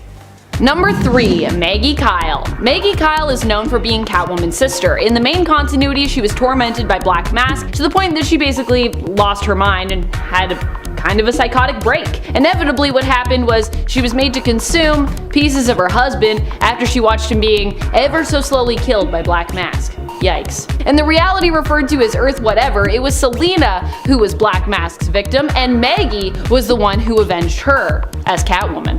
Maggie was also very specific with the kind of revenge that she wanted and got when it came to Black Mask, killing him slowly, tormenting him as he had her sister in this reality, Selina. Maggie also seemed to relish what she had done, smiling gleefully about it. Part of what makes this version of Catwoman, Maggie's Catwoman, so evil here is what she did to Black Mask. The manner of it specifically, and of course her reaction to that act. She seems like really creepily happy about it. Number 2, Female Fury Catwoman. While Holly Robinson as Catwoman wasn't necessarily evil, like Holly Robinson herself isn't very evil, there was a period during her time as Catwoman where she was really evil. This wasn't necessarily her fault, as she had basically been captured and brainwashed by Darkseid into becoming one of his female furies. This all went down during Final Crisis, when Darkseid had become the master of the anti-life equation and used it to basically enslave Earth, bending its inhabitants to his will, Holly Robinson's Catwoman included. And if you're wondering why Holly became Catwoman in the first place, it actually all started because Selina Kyle learned that she was pregnant and she was planning on retiring and kind of disappearing for the sake of her future baby. Of course, that didn't all go according to plan, because obviously Selina is still in the comics and is Catwoman, so yes. And she doesn't like just have a baby strapped to her, or like a kid running around her ankles with her while she fights. It'd be hard to fight if you had to like bring your kid to work with you. You probably just shouldn't be a superhero if you have to do that. You should call someone and get a babysitter. Number 1, Raina Creel and her copycat Catwoman army. In the main continuity, Raina Creel was actually an impersonator of Catwoman, or rather, she created a whole team of people to impersonate Catwoman, and she was the one that was in charge of it. And this criminal gang that she created was exclusively made up of copycats who all wore Catwoman's older suit design. Raina was introduced after Batman and Catwoman's wedding was called off, and Catwoman went off to do some of her own things outside of the Bats and Gotham Shadows, taking up residence in Villa Hermosa in California during the start of her own 2018 solo series. Catwoman here faced off against a whole massive group of other Catwomen who are all seemingly hired by Raina Creel to carry out villainous and illegal deeds on her behalf. I just think this is such like a cool idea for a story, and also there's some really good covers from that story. Some really great covers in there. And at number 10, Justice Riders. You know what sells? Cowboys, baby. Taking your characters and plopping them in a western setting is always a guaranteed money-making tactic. Sure, it's been done a million times, but in 1997, DC released Justice Riders, or in other words, a western Justice League composed of hootin' and hollerin' versions of Wonder Woman, Hawkman, Kid Flash, Martian Manhunter, Booster Gold, and Blue Beetle, which is just the weirdest arrangement for a Justice League ever, but it's so cool. It's just wild. Obviously, to make the setting work, all the abilities of these heroes are turned way down, but in place of that, we got a quick drawing Martian Manhunter in a poncho and a big old hat, and Blue Beetle as a wacky scientist. It's super cool. With all the style you might expect, the story is just as wild as the Wild West it takes place in. It follows Sheriff Diana Prince as she puts together this team of heroes to take on Maxwell Lord, who left her town as a smoking stack of ruins. It's just a fun time and absolutely deserves a read from you. Number 9, Batman Dracula. Some of the coolest stories involve Batman, and I mean, mean, let's be honest, Batman himself is one of the coolest heroes. He's also the most human, literally just being a regular human who fights among gods and aliens against some of the biggest threats to humanity, including vampires. And when he goes up against the baddest and biggest vampire, Dracula himself, Batman becomes more than a man. He becomes the most justice-driven, terrifying vampire you've ever seen, and it is dope. When Dracula comes to Gotham, a good vampire grants Batman the vampiric gift in order to take on Dracula himself, and the idea was so awesome that it became a whole trilogy, starting with Red Rain, then Bloodstorm, and ending in Crimson Mist, all of which put the most obvious hero to become a vampire in one of the best Victorian horror styles and with the most terrifying looks I have ever seen for the Dark Knight. Batman Dracula is truly one of the best versions of Batman ever, and 'tis all thanks to Elseworlds. Number 8. Green Lantern Earth 1. This Green Lantern focused story is one that I actually really like. It brushes over a lot of things very easily, but it made me care about the Green Lanterns, and that's something I didn't think was gonna happen. I don't really care about them normally, but in this one I do. It almost feels like a dark sci-fi take on Hal Jordan and the Green Lanterns. Essentially, in this story, Hal Jordan is on the moon with a crew of workers who mine for metal when he comes across a crashed alien ship containing the Green Lantern ring, a Green Lantern battery, the corpse of Abin Sur, and a robot called a Manhunter. Hal claimed the ring, just taking it off the alien corpse, and used it to fight the Manhunter that sprung on him. What had happened is that the Manhunter robots were created by the Guardians of the Universe to take out the Green Lanterns as the Lanterns had grown uncontrollable, and they were pretty successful but also grew out of control, putting the galaxy in peril and leaving the Green Lantern core broken and spread extremely thin. Hal meets up with an equally inexperienced Kilowag, and they go across the universe trying to rally together any Green Lanterns they can. The best way I saw it described was as if Christopher Nolan and Ridley Scott teamed up and made a Green Lantern story. It feels like that, and it's just such a cool and fresh story. You should definitely check it out. Hey you nerds! I hope you're enjoying this video, but if you are, make sure you hit the like button so that we know that this is what you want to see and we can make more of it. Cool? Okay, cool. Moving on. Number 7. Justice League The Nail. This one is rather odd. It's kind of a Superman story, but without Superman. The premise is that the day that Kal-El crashed on Earth, the Kents drove over a nail and it gave them a flat tire, resulting in Superman just never becoming a thing. And it's all based off a little poem. The poem goes like this: For want of a nail, the shoe was lost. For want of a shoe, the horse was lost. For want of a horse, the rider was lost. For want of a rider, the message was lost. For want of a message, the battle was lost. And for want of a battle, the kingdom was lost. And all for the want of a nail. So essentially it's all about the butterfly effect, which is kind of what Elseworlds is all about in the first place when you really think about it. Wow, look at that, so cool. So, in this story, all the other heroes are here, but without that one central figure to embody their core values. Without that main leader, the world actually fears the Justice League. The world is constantly standing against them, and the story shows how they struggle with not only the villains of the DC universe, but even their own public perception, and it's all because Superman is out of the picture. As much as it feels like a big testament to Superman's importance, it does also show the strength of the other members of the League to a degree, which is nice because Superman is just kind of boring.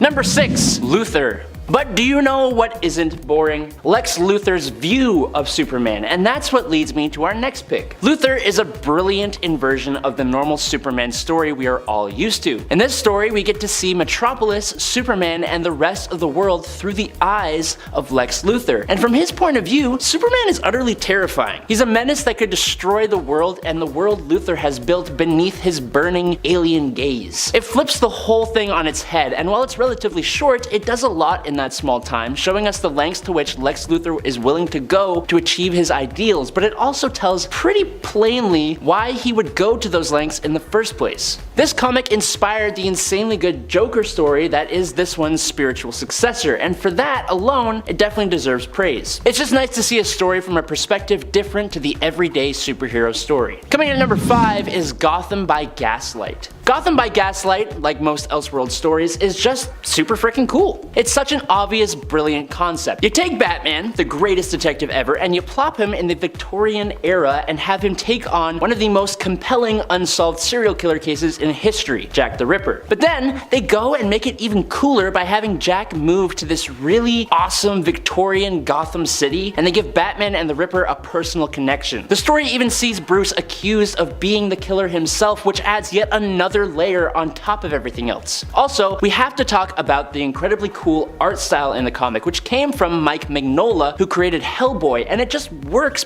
perfectly in this Victorian setting. It's actually just a big old treat to read. Gotham by Gaslight was one of DC's most successful Elseworlds stories, and it even got a 2018 animated adaptation, but it has a completely different ending. Both versions are really cool and really entertaining, so just pick one. Number 4, Superman Red Sun. Probably one of the most beloved Superman stories ever. This story asks the question of what would happen if Kal-El had landed not in Kansas, but in the Soviet Union. Superman grows under the ideals of communism and is used by the Soviets as their weapon, helping bring almost the whole world into a super Soviet Union. It sees other heroic characters like Wonder Woman and Batman in this completely different world and really plays with the idea of freedom over security. It paints this Superman in a much darker light, as he will go to incredibly surprising lengths to achieve his goal of Soviet domination. He goes up against a Lex Luthor who becomes president of the United States, has Brainiac as a supercomputer assistant who eventually turns on him, and the end of the whole story? It's a truly mind-boggling experience to say the least. Also, just like Gotham by Gaslight, in 2020 we got an animated version of this story as well, and it's incredible. Oh,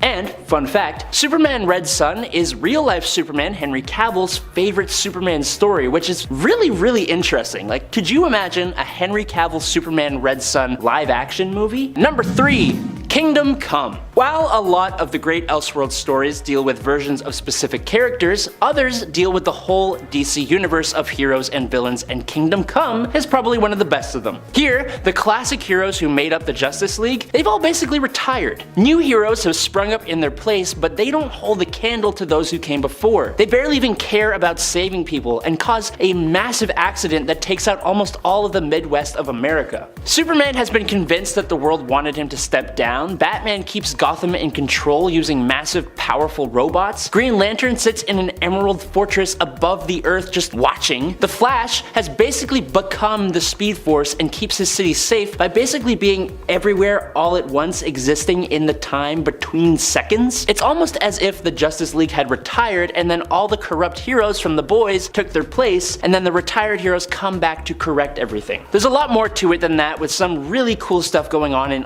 all different kinds of places. Kingdom Come is like a love letter to DC Comics by DC Comics, and it has some of the most beautiful comic book art you've ever seen. Coming in at number 2 is The Dark Knight Returns. Technically speaking, Elseworlds stories simply have to take place outside the normal DC continuity for them to count as Elseworlds stories, or they have to have that little watermark thing on it, but I'm changing the rules here. Which means that Frank Miller's globally praised The Dark Knight Returns is an Elseworlds story, and that makes it one of the best ones. Set in the 80s, it actually tells the tale of an old, grizzled, militaristic Batman who comes out of retirement in the face of an American government that has become more and more dictatorial. He takes on a new Robin, he faces off against an old sadistic Joker, and Bats beats the absolute snot out of Superman in one of the most famous comic book fights ever. The unique style of the comic also just adds another layer to this work of art. Sure, the books that followed were kind of horrible in my opinion in comparison, and extremely odd, but the one that came first has a special place in so many people's hearts, and for good reason. And finally, in at number 1, The New Frontier. Most Elseworlds stories give us a world with some radical difference, usually that leaves the world worse for wear. Usually the horror of those worlds gives justifications for why heroes must become stronger, go to greater lengths, or show the fullest extent of their might in ways impossible when restricted by the regular DC canon.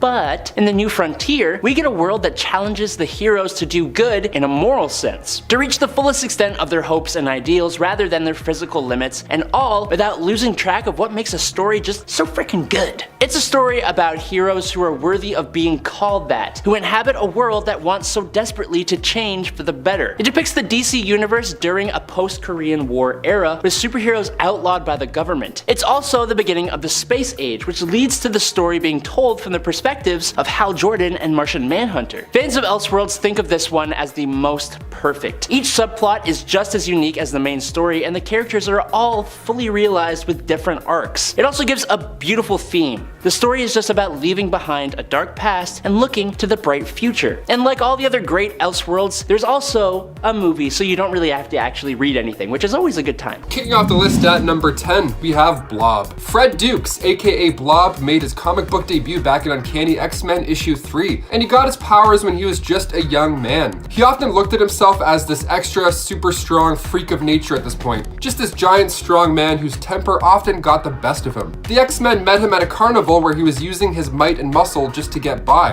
And then when Scott Summers approached Blob and asked if he'd heard about the X-Men, he responds with, "Oh, those jerky juveniles in the corny costumes? Yeah, I've heard of those guys." First of all, rude. So he goes back and Charles has him tested. He has him pulling these massive chains so hard that he breaks these chains like King Kong. And then he starts to make a break for it, launching away any X-Men member in his path. So now he's gone, but now he knows everybody's real identity because he was there for a bit, and then he's like, yeah, you know what?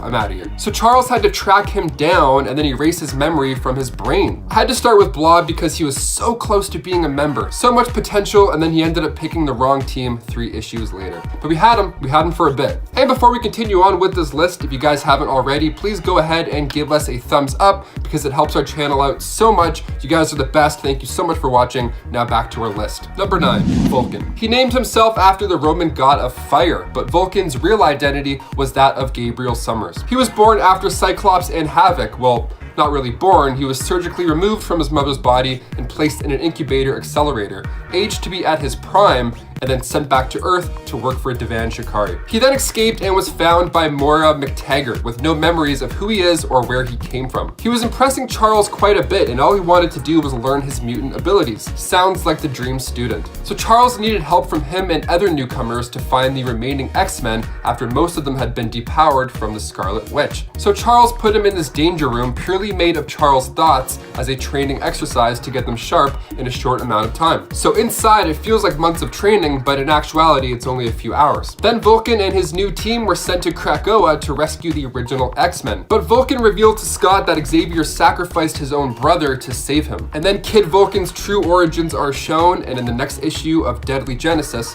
he's unleashed. Number 8, Frenzy. Joanna Cargill made her first comic book debut in X Factor issue 4, when she accidentally punched her father so hard that her hand went through his chest. Now her father was by no means a good person at all, but I mean doesn't mean he deserved to go out like that. Plus finding out you're a mutant at that time in that way must have been pretty traumatizing. She became known as Frenzy and she joined the Allegiance of Evil. After the Acolytes disbanded, Joanna became an ambassador for Genosha and stood by Magneto until she was captured by the US government in order to learn more about Magneto. But she didn't talk. She kept her mouth shut until Jean Grey entered and freed her, giving her the option to join the X-Men the easy way or the hard way. Jean used the hard way, and then Frenzy's entire attitude was changed, just like that. Her brain was different. Now her personality was campy, it was awkward, and not nearly as confident as before. But she did help the X-Men find Magneto's base. She was a team member, even if it was forced and awkward. After Magneto's defeat, her mind control was released and she rejoined the Acolytes and left the X-Mansion. Again, a little brief, but it still counts. Number 7, Psylocke. Colonel Betsy Braddock of Strike is England's most powerful telepath, capable of reading minds, creating psychic grenades that explode in the minds of others, and one of her coolest powers, brandishing a purple psychic energy blade. She was once possessed by the mutant David Xavier, but she was strong enough to overpower him momentarily, which if you know anything about him and his level of power, is not something to scoff at. When Colossus dropped a car on her, her consciousness was powerful enough to jump into the body of a coma patient named Quanon, kind of calling back to how Betsy and Quanon share a connection in the main 616 universe. Number 6, Rogue. Similar to her Prime Universe version, Rogue, or Marion Carlisle, drains the life force and absorbs the memories and abilities of others through skin-to-skin contact, with the caveat being that she can end someone's life if she holds on too long. Now, in the Ultimate Universe, it turns out doing this on a mutant to the point of hitting the end of the line will actually permanently transfer those powers over to Rogue. This happened twice. The first time was with Gambit. She drained his life force when he was already near the end after a fight with the mutant Juggernaut, and she gained his kinetic energy manipulation abilities, plus sometimes his accent. The second time she did this, she drained the powers of Juggernaut himself when he was near death, gaining his abilities permanently, giving her the strength to throw cars, the durability to withstand demolishing buildings, super speed, and limitless stamina. She would use those abilities to help the X-Men. Number 5. Kitty Pryde. Kitty Pryde, as we know her, is known for her ability to phase herself and others through solid matter.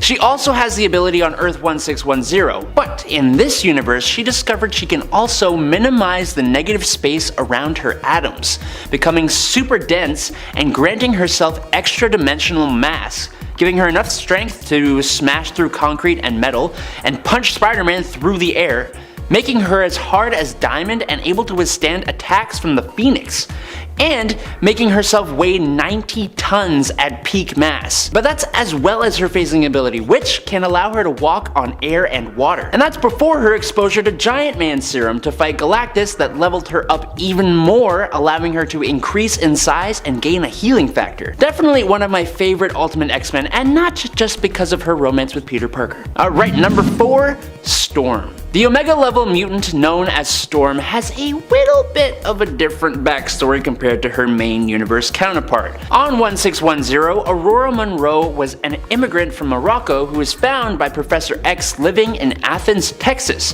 where she'd been stealing cars for a living. When she took a 1978 Mustang for a joyride, the police finally caught up with her and Aurora used her powers to create a lightning storm to escape. Unlike her main universe counterpart though, she didn't have the training yet to control her powers to such a high degree and put some children in danger when she summoned the lightning storm, which eventually allowed the police to catch her. Xavier sent Jean Grey to convince the Athens authorities that Aurora was actually an FBI agent and that she was sent to relieve them of the mutant, and she went on to join the X-Men. She is much more sarcastic and rebellious and also had relationships with both Beast and Wolverine. She didn't just create storms, she created drama. Finally, number 1. Deadpool. Deadpool kills the Marvel Universe. It's such a blast to read and I had to include it in here because it's so good. It's so Deadpool. The issue was released in August 2012 and just the front cover, you know what you're getting into. So what's the story here? What are we getting into? What happened to Wade? Well, his mouth wasn't sewn shut and he didn't have swords for hands. Nothing like that this time, no. The X-Men put Wade into the Ravencroft Asylum in attempts to heal his insanity. The doctor, Psycho Man, was brainwashing Wade's in hopes to shut down all of his inner voices, which worked. But now all these voices were replaced with voices that were encouraging him to kill everybody in the Marvel Universe. So it went from bad to worse, and of course Wade's the one to do it. Right off the bat, the series draws you in. I mean, it opens with the Fantastic Four facing off with Wade. Reed gets left all rubbery and left for dead and lifeless. It's really gruesome, but also really fun. Not for the faint of heart, but definitely fun, and obviously super gory. Number 10, The Reaching Hand. The amount of bizarre deaths Jimmy Olsen has to suffer in alternate realities, my goodness.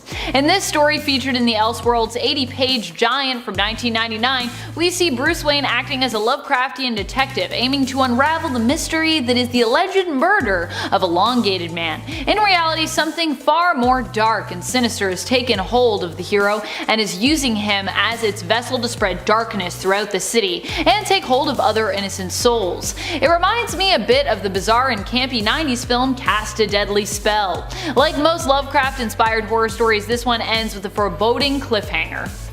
That face. I love that face. Bruce Wayne's face at the end, he's like, oh, what will happen?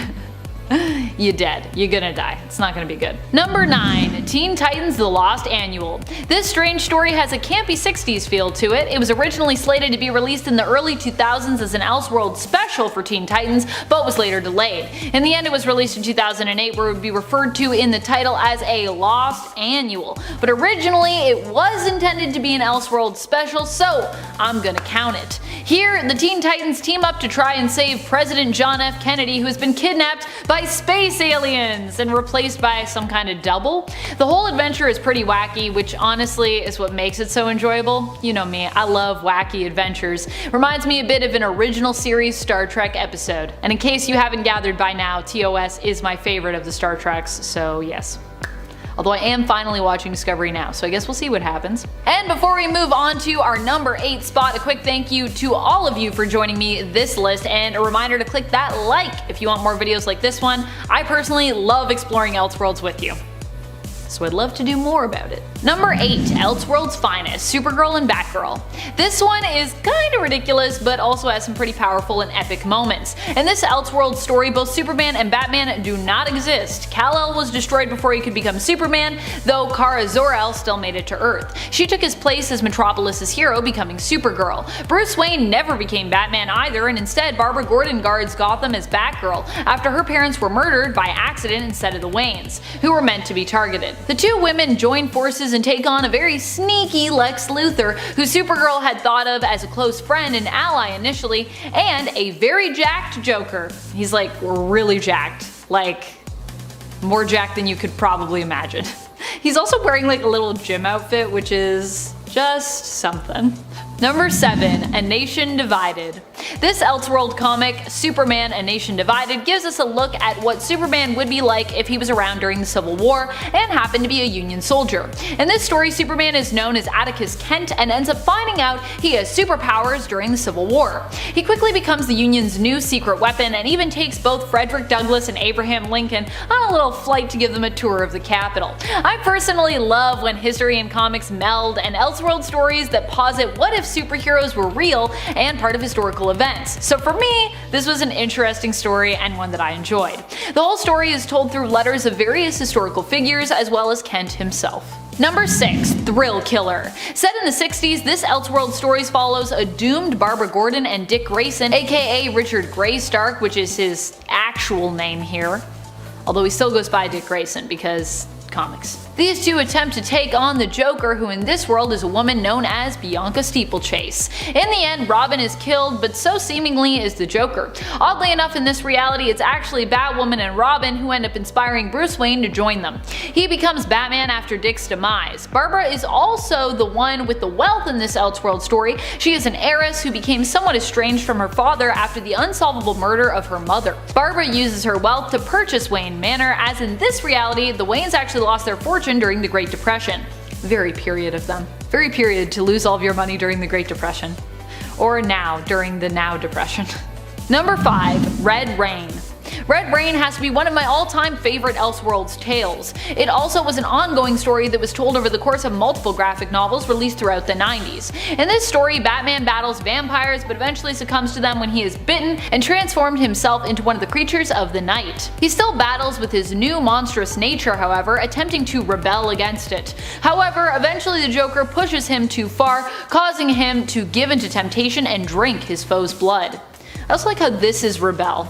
This is like, get off my lawn, kids. I don't know why I do this when I say rebel. Batman attempts to make sure the Joker will never rise again as a vampire, but eventually it is revealed that he was somehow unsuccessful in preventing this from happening when we revisit this alternate Earth much later down the road. Fans of vampires are sure to also enjoy this world, but as a Batman fan, I also just love the extra layer of moral struggle that vampirism gives Batman. Number 4, Earth 3. Earth 3 is home to the Crime Syndicate, an alternate reality where instead of the Justice League members being heroes, they're villains, and instead of the Justice League, we have the Crime Syndicate. In the place of Wonder Woman on the team, we have Superwoman, an evil version of Lois Lane armed with her lasso of submission.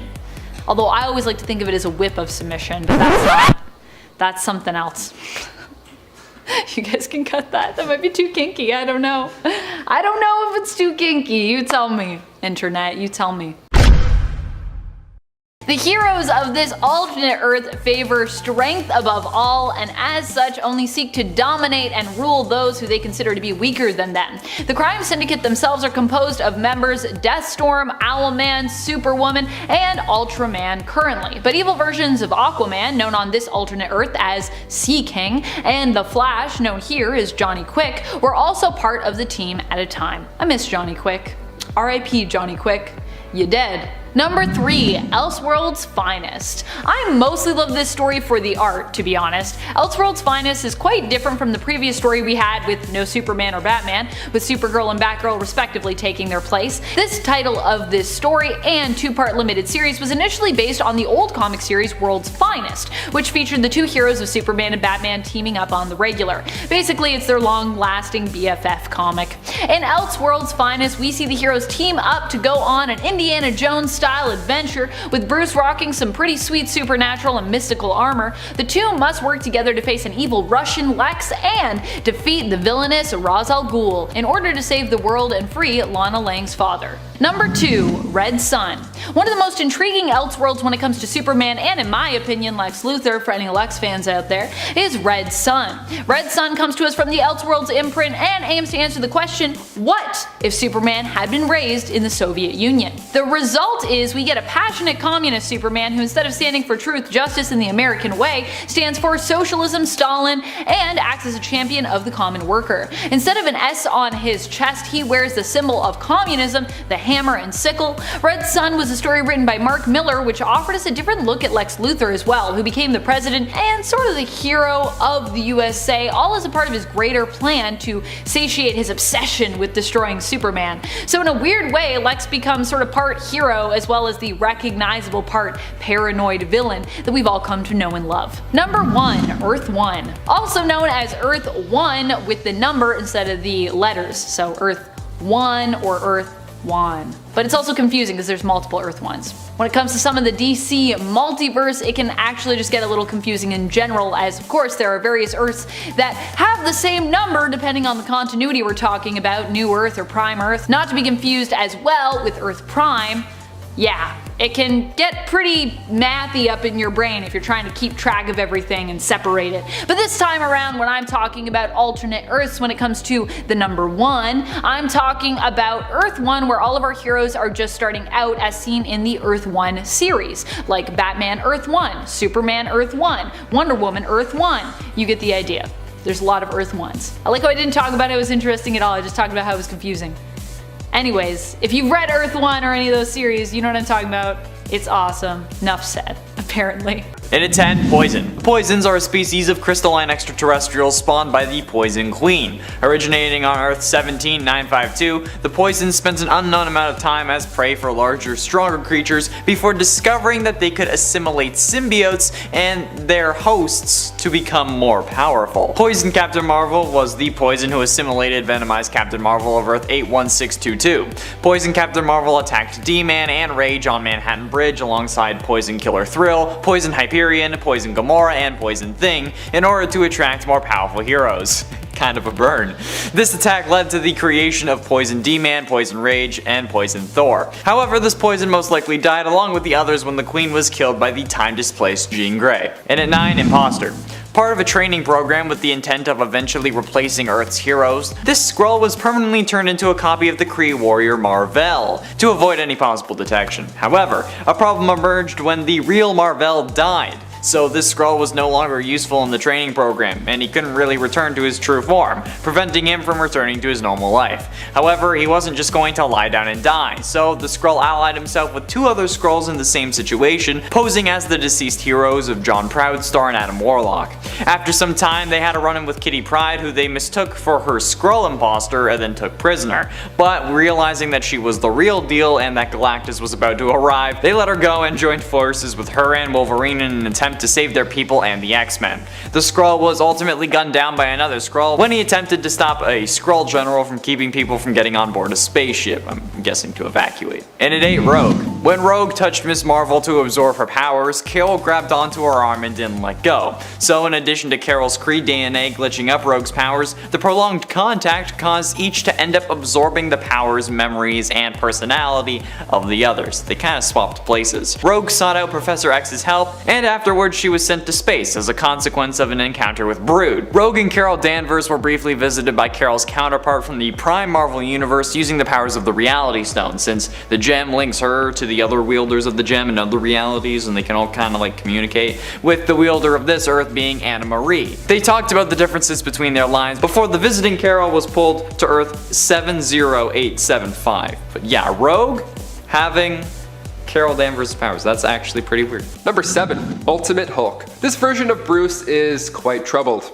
He was taught to just stay out of his parents' way growing up, and he also hated himself, pretty much. He wanted to be ripped like Captain America, he didn't like his noodle arms, it was a rough go for him in the Ultimate Universe. So when Nick Fury got together the brightest minds to recreate the Super Soldier Serum, Envious Banner was on that team. He did figure it out, or so he thought, but he kept the info to himself. He didn't want any other scientist getting credit. But he took it a little bit too far when he also decided to keep the human testing process to himself as well. He injected himself and became Ultimate Hulk. The first time he changed, he injured Mary and Richard Parker, but down the road he injected himself again, but this time he mixed Super Soldier Serum with Hulk Serum, and then he turned to gray, and his first plan of attack was, of course, as you would think, to fight Freddie Prinze Jr. Yeah. Number 6. Infernal Hulk. First appearing in Deadpool Annual 1, this version picks up after Bruce Banner became the Sorcerer Supreme, and his first trick was to separate the Hulk from himself and just banish him as far away as possible. And what better place to throw him than the pits of hell? While in the land down under, Hulk became Infernal Hulk. A little more scary looking than Joe Fixit, just a little bit. So when our 616 banner arrived to this universe with Spider-Man, Infernal Hulk traded places in hell with the other Bruce's Hulk persona. So now that Infernal Hulk is free and he's going back after Banner. He's pissed. So Deadpool, Spidey, and Supreme Banner, they all figured, okay, let's just reverse this banishing spell, and then as soon as Banner shows back up, we break his neck. Alright, go team, let's do it. Number 5. Hulk 2099. John Eisenhart this time around made his first appearance in 2099 Unlimited issue 1 back in 1993. This is the future, of course, one of many alternate Marvel futures where heroes are simply no more. But fear not, as we still have cults.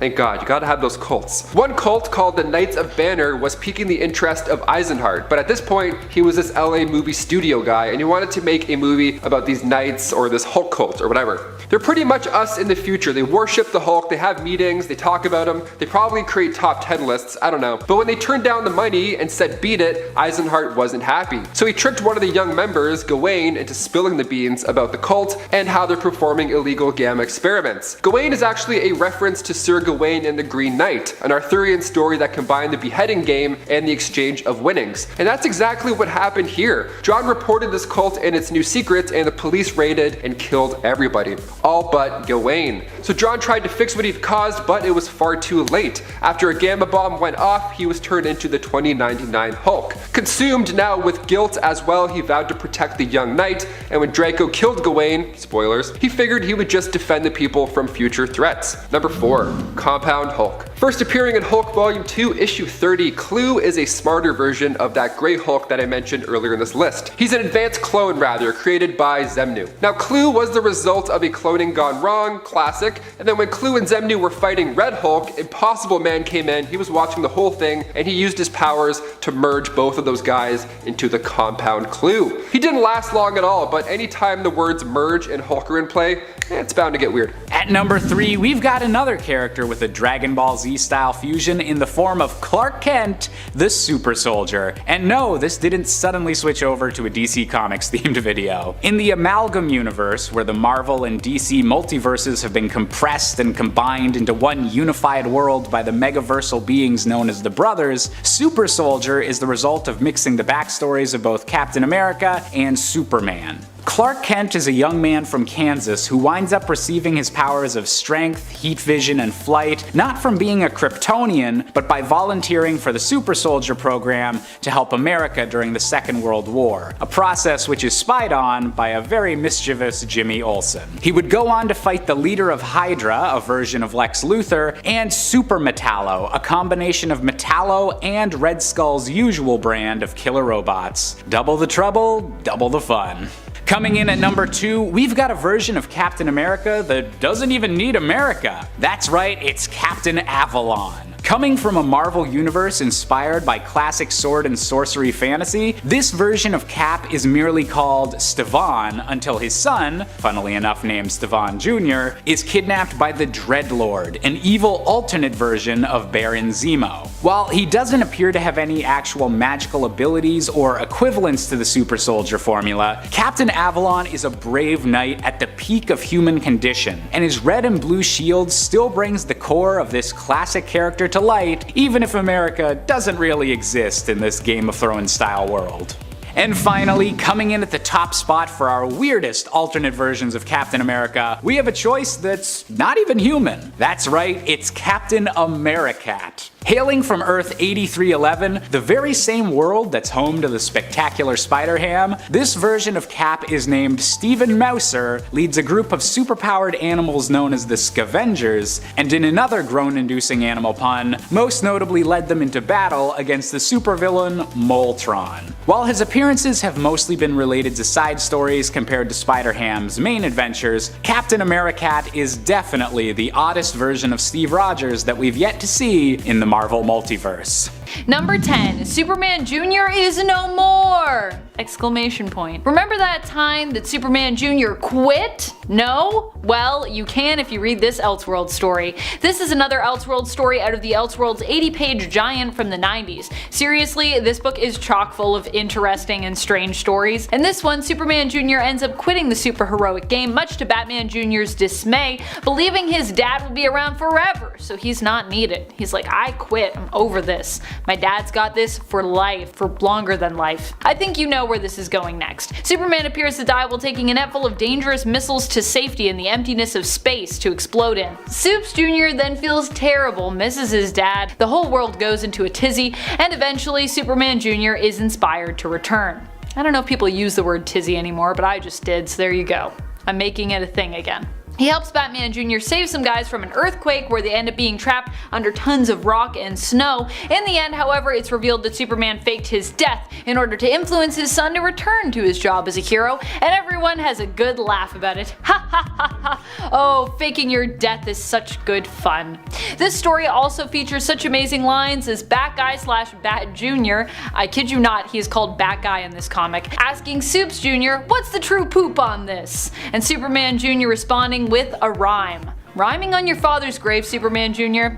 How distasteful. Number 9. DMT's Rockumentary, The Lex Records Story. How about a story where we get the history of how Lex became the head of the most successful record label ever, representing all kinds of superheroic musician talent, and how he ended up selling the label to Darkseid. That is another story which comes to us from the Elseworld 80-page giant, and it is a delight. I promise I'm gonna have other stories that are not from this comic, but just let me get these out of the way, my friends. They're just so good. What a strange story this is. One wherein Superman is part of a superheroic Beetle-like group with Barry Allen, Green Arrow, and Aquaman. Oh, and he's the John Lennon of the group who is tragically killed. And I never knew I needed to see Martian Manhunter as a rock star, but I definitely did need that, and so do you. And before I move on to our number 8, if you are enjoying this list, be sure to let us know and show it by giving this video a thumbs up. It really does help us out here at Top 10 Nerd. Number 8.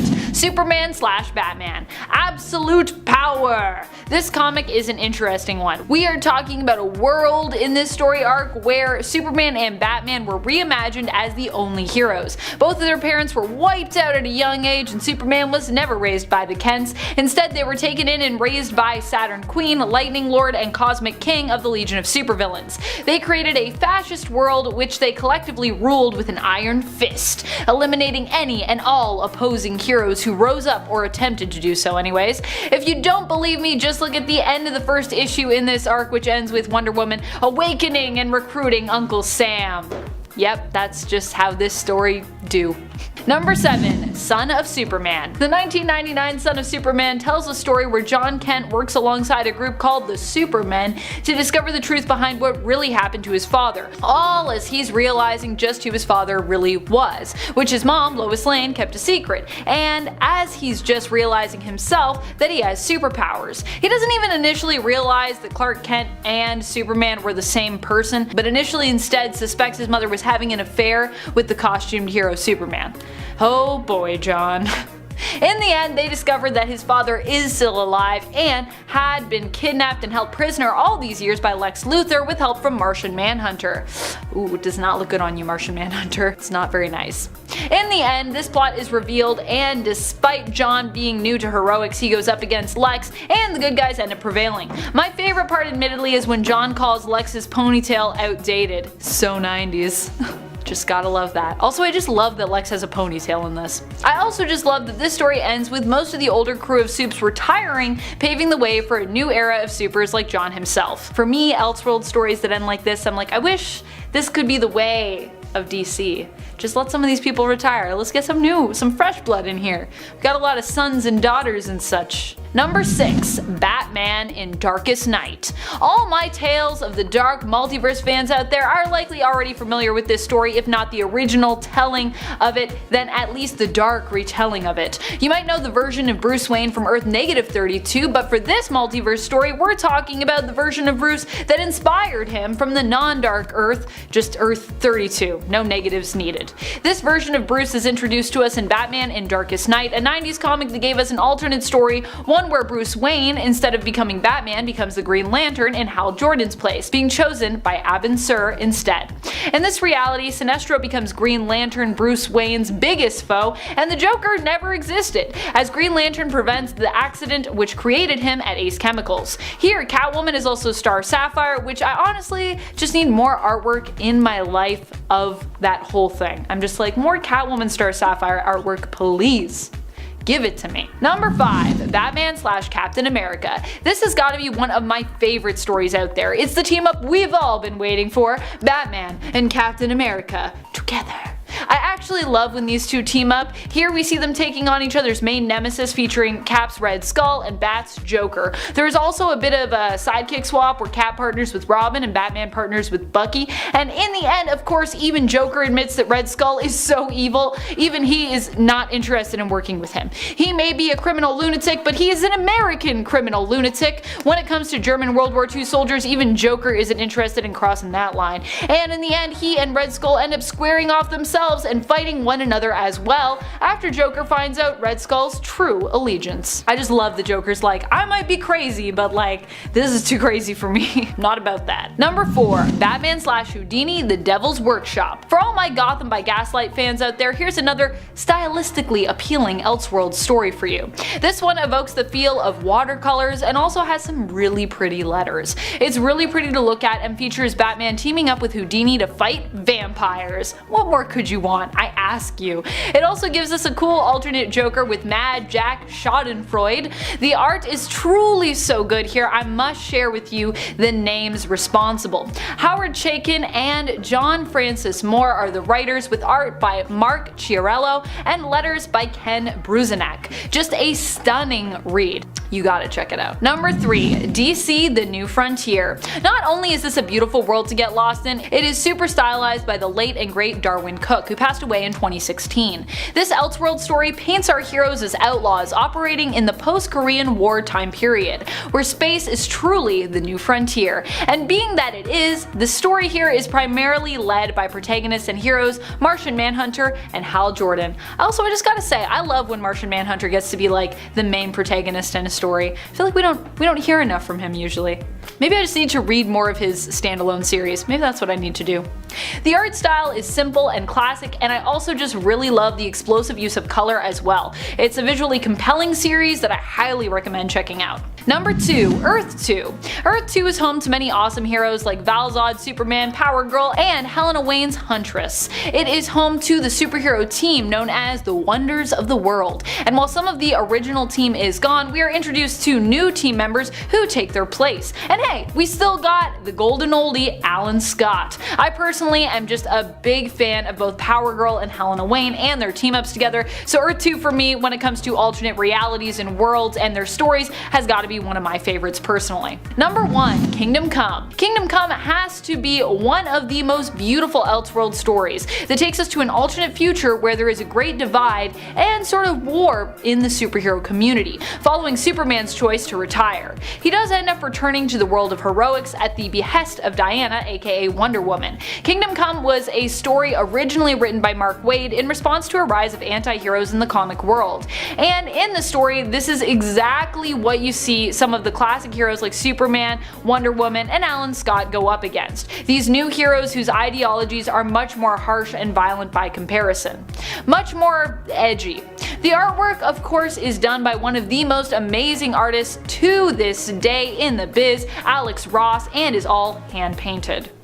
We also get to end it with, of course, Superman and Diana becoming parents of like a cool baby, and then also they're like, hey Batman, you wanna also help us raise this super baby? I just love that. I love the three of them like parenting together. I think that's adorable. Number 10, Tris Plover. Tris comes from a pretty dark future where all of humanity, it turns out, is living on a spaceship, destined to find a new home somewhere out in the cosmos to settle. The space vessel she lives on is known as Gotham, and she works as a farmer on the giant vessel. However, she ends up getting pursued by the authorities and decides to join the vigilante Batman. He tells her of the fact that there was a malfunction and their ship is actually now off course. Tris joins him as his Robin, and together the two of them manage to correct the ship's computer, putting them back on a proper course. Think WALL-E kind of, but if it were Batman and Robin teaming up to fix things instead of WALL-E and a reluctant Eve. Unfortunately, despite being a kind of cool apocalyptic future Robin, Tris still turned herself into the authorities in the end and was turned into fertilizer after she realized that it would take over 300 years for the ship to arrive at their now correctly programmed destination. Yeah, that's gotta be a pretty depressing revelation. Number 9, Earth 2 Robin. The original Earth 2 Robin was an alternate version of Dick Grayson who never became Nightwing but instead continued on with the mantle Robin well into his adulthood. He fought crime alongside the daughter of Batman and Catwoman, Helena Wayne, also known as the vigilante Huntress. Being that Earth 2 Robin was from the Golden Age, he's got a lot of weird knowledge and skills because, well, Golden Age comics, including medicinal and surgical skills. Thanks, Batman. He also was technically the original Robin, despite now being considered an alternate due to a reorganization of the continuity following Crisis on Infinite Earths, and then again during Infinite Crisis, and then again following Flashpoint. Wow, that's a lot of resets. Though this version of Robin wouldn't be around to see all those resets, as despite his long list of skills, he died attempting to protect the newly formed Earth during the Crisis on Infinite Earths event. So he only lives on at this point in our hearts and in our old mags. And friends, before we move on to this next spot, if you are loving this list and you want more bat lists, I want to give you those bat lists. So be sure to let us know that you like them by clicking that like button, and hey, why not share this list while you're at it? Help us find the people out in the world that also love Robins. Number 8, Robin 89. This alternate version of Robin made his first appearance in issue number 1 of Batman 89, a new limited series that takes place in the Burtonverse. One of my favorite verses. As a nod to the fact that Marlon Wayans was set to play Robin in the Burtonverse before Tim Burton left the Batman films, this version of him is black, which I think is pretty awesome. Initially, Marlon would have played Robin in the sequel, but the team actually decided instead to have him first appear in the third film. You know, the one that never happened, as Joel Schumacher then took over, introducing his own version of Robin in Batman Forever. We haven't seen much of this comic book version of what Marlon Wayans' Robin could have been, but what we did get is to see the mysterious figure who is Robin, likely still named Richard Grayson in this reality, take on Batman near the end of issue number 1 and hold his own against the Dark Knight. And so for that alone, and the fact that I'm really excited for Batman 89, I felt like I should include him. So hopefully you agree with me and you're also excited about Batman 89. Or if you're not excited, hey, let me know in the comments. Everyone's entitled to their own opinion, you know what I mean? Number 7, Batman 60s Show. Catwoman in the Batman live-action 1960s show became an even greater, bolder, and more deadly villain as time went on throughout the course of the series. Sure, she also happened to have a romantic spark with Batman, but that didn't as often get in the way of her dastardly deeds. And even with her becoming more and more of a romantic interest as time went on, when Eartha Kitt stepped in to take the role after Julie Newmar left the show, becoming Catwoman in the 3rd season, she really only served to elevate the villainous side of Selina Kyle even more. I feel like Eartha Kitt also helped to make it fun and sexy for female characters like Catwoman to just be evil, unapologetically evil. Being bad can be fun after all. Number 6, Madam Cat.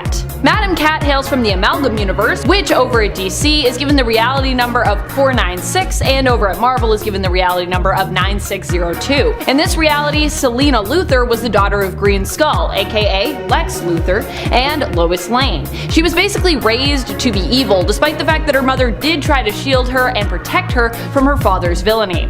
As a result, Lois was killed by Green Skull, who then raised Selena to be just as vile and trained her in the ranks of Hydra. Despite her villainous past though, Selena does end up betraying her father in the end and seemingly switching sides to the side of good, before perishing in an explosion. At least it seemed like she perished in an explosion. Madam Cat is a combination of DC's Catwoman and Marvel's Madam Hydra. Number 5, Deceased. In the world of Deceased, Selena Kyle becomes infected with the anti-life equation and becomes insanely violent and zombie-like. Although those infected aren't really in control of themselves and simply are compelled to behave the way they do, not specifically having intentions of their own, I think we can still consider them to be pretty evil. I mean, they're basically zombies. Zombies are monsters, and monsters generally fall on the side of evil as opposed to good. Except for good monsters, that is, like zombies who just, want to fall in love, or the lovable monsters of Monsters, Inc. In this reality, Catwoman ends up defeated by Harley Quinn and Poison Ivy after she has succumbed to the anti-life equation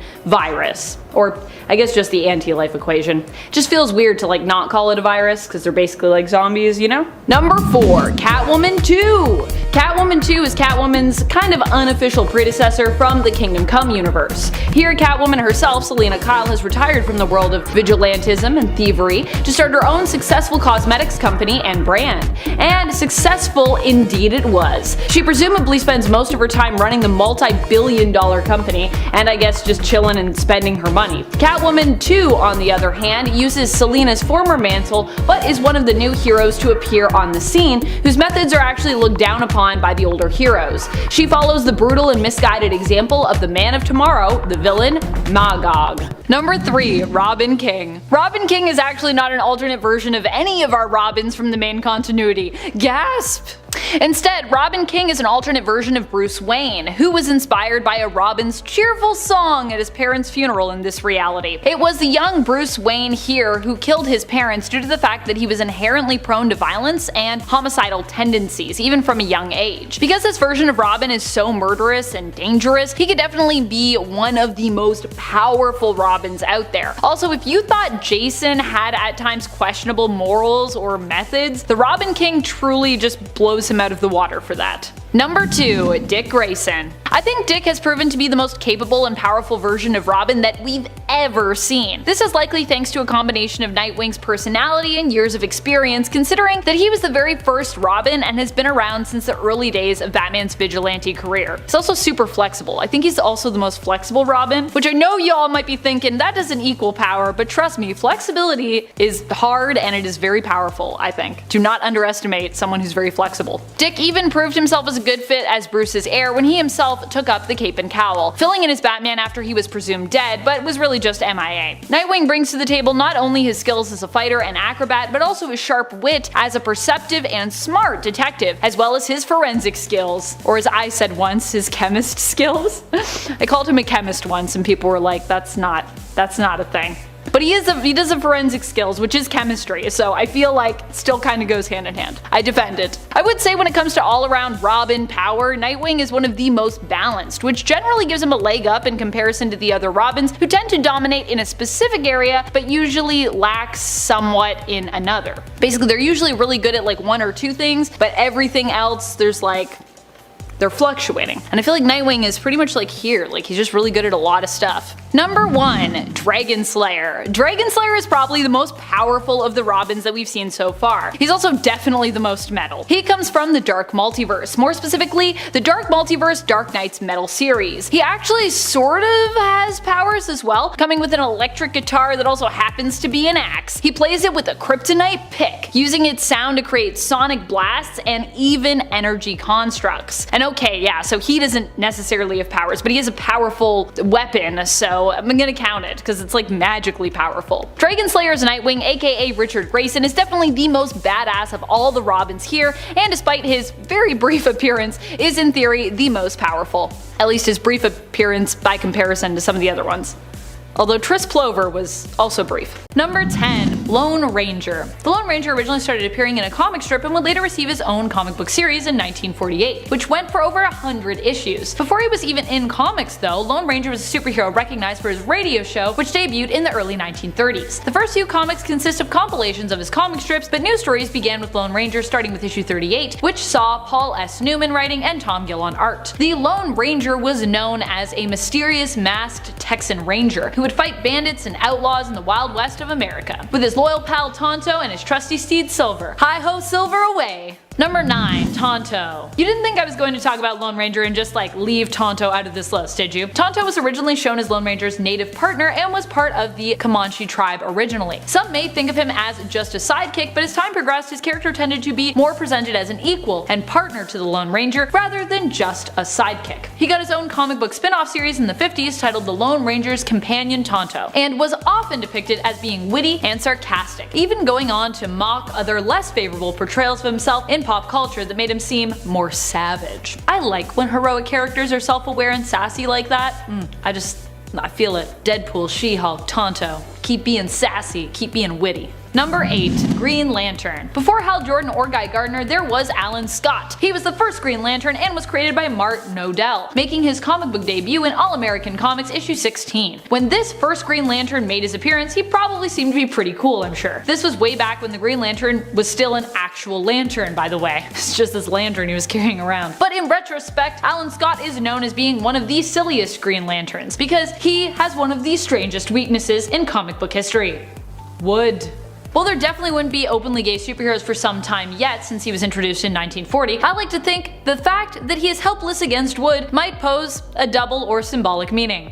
I'll just let you ponder what you will about that. But that's just me. Either way, the weakness is a hilarious one to see in comics, just villains beating him with wooden clubs and baseball bats, and it would later be fully explained and made semi-logical later on, but still, it's ridiculous. And I love it. Number 7. Black Panther. The leader of Wakanda made his first comic book debut appearance in Fantastic Four issue 52 in 1966. He is often credited with being the first black superhero to appear in comics. The only sad thing is that it took us that long to get one. The 60s! Such a long time in comics, so long. He was created by Stan Lee and Jack Kirby. The first story involving him in the pages of Fantastic Four Volume 1 are pretty hilarious and great. If you haven't read them, you kind of should. They're interesting. Black Panther invites the Fantastic Four to Wakanda. Naive as they are, they accept. But what they don't know is that Black Panther longs to fight them. Of course, while the comic originally seems to be spinning Black Panther as a villain, it is later revealed that he only wanted to test them, and the fighting was merely to prove their merit as he needs their help. In the next issue, issue 53, we learn more about his backstory and why he has sought out the Fantastic Four. We are also introduced even more to the land of Wakanda with its unique combination of new age tech and tradition,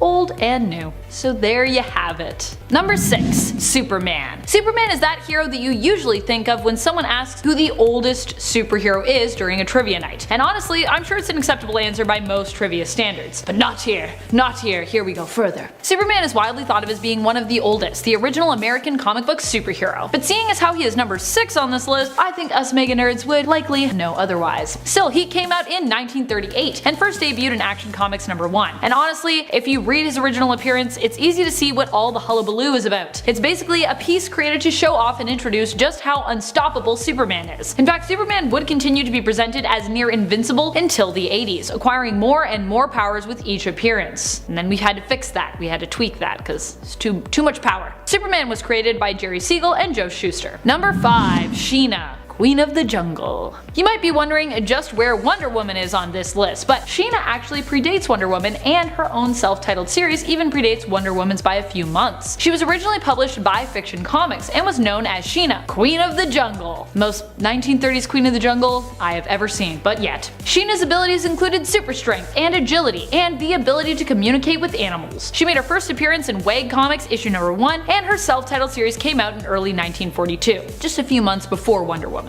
Only a few months. So close, so close.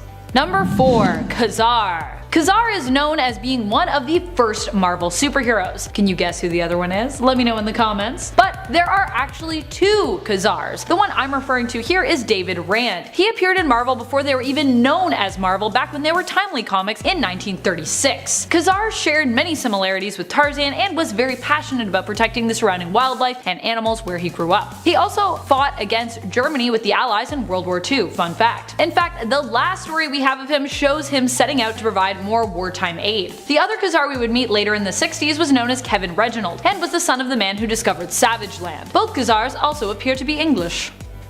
They had an English heritage anyways. Interesting. Number 3. The Phantom. The Phantom originated in comic strip form, where so many superheroes were originally born. He was created by Lee Falk. The Phantom actually introduced the idea of a costumed adventurer to American comic books. Before that, we didn't really have people in like tight spandex running around. While the Phantom, aka Kit Walker, found popularity in comic strips in the US, his comics didn't quite shine so bright. Internationally, however, the character seemed to do much better, becoming a hit in Australia, Sweden, and Papua New Guinea. He also was originally from a fictional country in Africa, so no wonder he did well in Papua New Guinea. I feel like they were like, I can see some similarities here. Number 2. Buck Rogers. Buck Rogers first appeared in a comic strip. He is a hero who comes from a world of sci-fi set in the future of the 2400s. 24,000s? 2400s, yeah, 2400s. Depending on what medium or comic you're reading, the last 2 digits of that year are also apt to change for his story. He made his comic strip debut as Buck, but the character was originally named Anthony Rogers in the novel that inspired the comics, Armageddon 2419 AD, written by Philip Francis Nolan. The story follows the adventures of a young man who is frozen for almost 500 years in suspended animation before waking up in the future and rediscovering the world he once knew, in a time that he is less familiar with. Honestly, if you aren't aware of Buck Rogers, but you are a fan of cosmic superheroes or sci-fi and weird space adventures, I highly recommend you check this classic out. Also, if you just like some time travel-y stuff. Who doesn't like time travel-y stuff? Everyone is like me, I hate it, but there's a few of us I know that like it. Number 1. Spring-Heeled Jack. Spring-Heeled Jack was originally a character in English folklore and urban legends. His being was reportedly cited all over Great Britain in the 1830s, and the stories involving him inspired writers to use him as a character in both a play and in Penny Dreadful novels, which were short serials, the original comic books really of the time. He has since seen other comic book series dedicated to him as time has progressed. Spring-Heeled Jack was originally described as a gentlemanly looking demon, and later described as looking like the devil himself, complete with horns. He was often known for breathing fire. Whoa, scary stuff. While his character was originally posed as a villain, he later developed into a misunderstood hero, a nobleman who sought to steal from the rich and give to the poor, complete with his own gadgets to help him perform his noble feats. Kinda like Robin Hood meets Batman. That's kinda what he was doing. Meets a guy that looks like a demon. Just combine all those, you got Spring-Heeled Jack.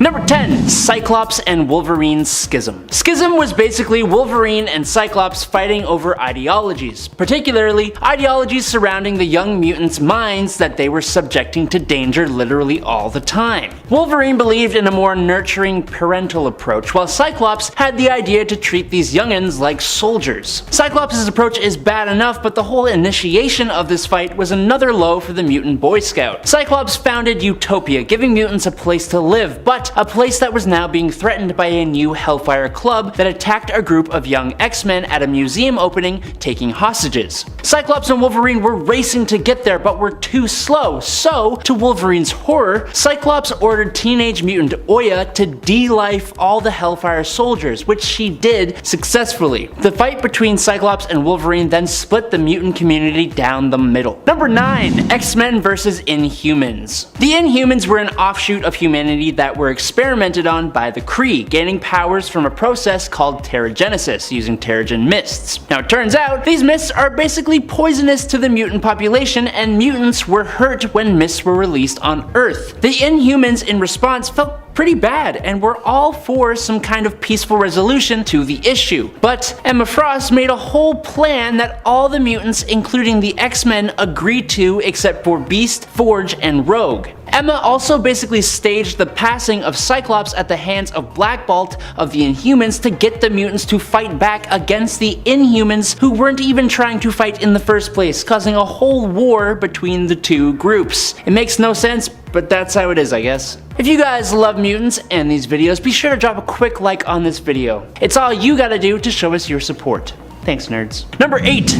Danger. While working to upgrade the Danger Room by installing Shi'ar technology one night, the Danger Room spoke to Professor Xavier and asked, "Where am I?" Realizing that the Danger Room had mutated and become alive, but still needing to train his X-Men, Professor Xavier made the choice to just ignore and hide the life form from his X-Men. Not smart, since later, the Danger Room began to control other machines in an attempt to gain a body. After sending an Omega Sentinel to battle the X-Men, the Danger Room convinced a student at the school, Wing, to de-life himself, which resulted in the breaking of its prime directive and the physical manifestation of the being named Danger, taking on a female appearance. After locking all of the students in a nightmarish simulation, Danger battled and defeated the X-Men, then went on to do a whole bunch of much worse things herself. Number 7. Caliban. An albino mutant and a former member of the Morlocks, Caliban made his first comic book appearance in Uncanny X-Men 148. He has the ability to track down any mutant, and he actually sacrifices himself in Logan,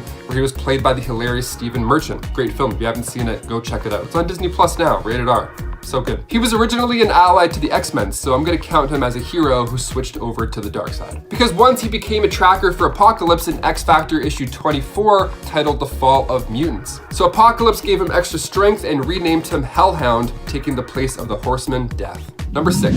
Gazer. Making his first debut in X-Men Volume 2, issue 169, Gazer met the X-Men when a Golgotha invasion was threatening Earth. He was alone on a NASA space station, and due to his mutant abilities, he was the only person that could withstand high levels of radiation. So when these creatures approached Earth, he told Emma Frost, and then the X-Men joined him in space on his observation platform. Again, he wasn't knighted with a sword and deemed an official X-Men or anything like that, no. But he's a mutant who works in space to keep our planet safe, and he calls Emma Frost.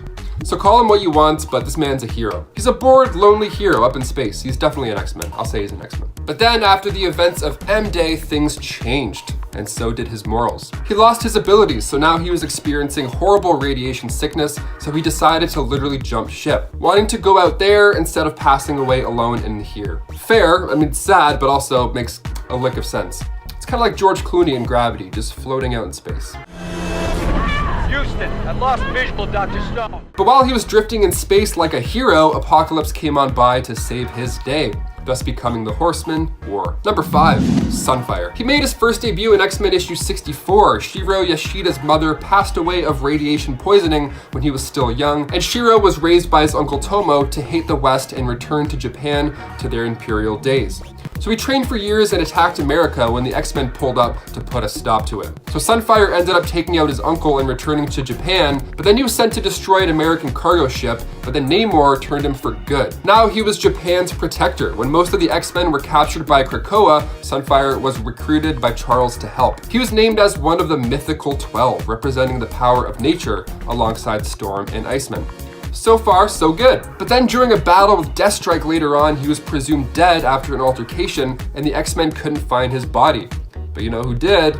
Apocalypse. Yep. He was turning him into the Horseman Famine, and he kind of had control over it, kind of. So he wanted to stay and see if he could help out Gazer, who I'd previously mentioned up there, but they were sadly both turned by the end of the day. At least he tried. Number 4, Forge. Forge is a mutant and a tribal shaman who made his debut in Uncanny X-Men 184. He's known for creating these amazing inventions, and before he worked for the X-Men, he was fighting in the Vietnam War, where he would use dark magic to save himself. He rejected the life of a shaman in order to serve. He was able to create advanced cybernetic prosthetics to replace his missing limbs during all these battles. And then after the events of M-Day, Forge searched the multiverse to try and find other mutants. Then there was an alternate world of mutants at war with a group of artificial mutants that were created by Forge. So he was bad. He's a bad guy in another world. Brilliant mind, but it can get him into a little bit of trouble in some of these stories, especially the Ultimate Universe, where he literally sided with Magneto. And during this, he actually created a power amplifier for Magneto to use in order to flip the Earth's magnetic poles and take out every living being on the planet. So thanks, Forge. Really cool. You couldn't have made like an iPhone 14.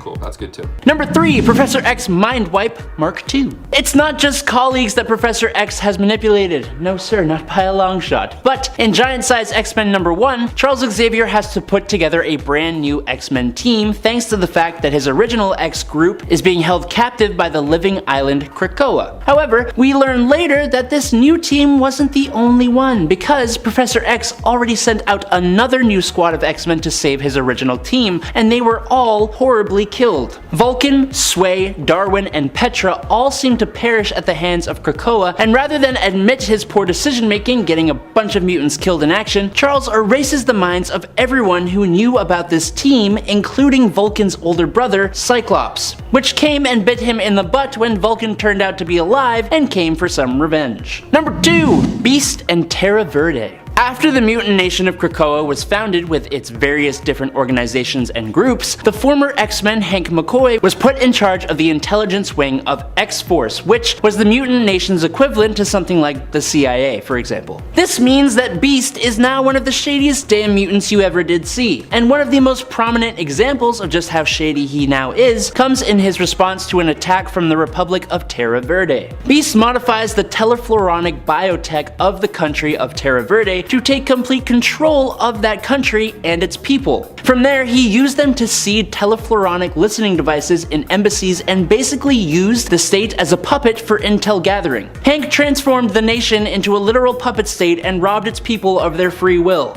And in at number 1 is the secret of mutant resurrection. This one is gonna split a few people, and I'm kind of even on the fence about this one. Basically, if you don't know, in recent comics, mutants on their new nation of Krakoa have devised a means of resurrecting their own using a group of 5 mutants known, surprisingly, as the Five. Resurrection in comic books happens on an almost absurd basis, but this proven method of consistently bringing back the dead is different, and the mutants are very aware of that fact and even go to great lengths to keep it a secret from the rest of the world. The reason kinda makes sense, as 1, they can't really bring back non-mutants anyways, and 2, the amount of people who would be outraged at the fact that the mutants are allowed to revive themselves but us regular humans have to suffer through all the pain and loss of losing a loved one and can't do anything about it, it would just cause mass outrage and further turn the world against mutants. Still, devising the means for resurrection and not even trying to inform the world? Kinda hella sus. Number 10, Hero for Hire / Power Man. That's right, while Black Panther was one of the first superheroes of color to appear in comics, Luke Cage's Power Man would actually beat him when it came to having his own comic series. This series was originally titled Hero for Hire, but the name would later be changed starting with issue 17 to Power Man. The first issue of Hero for Hire came out in June of 1971, and Black Panther wouldn't get his own series until 1977.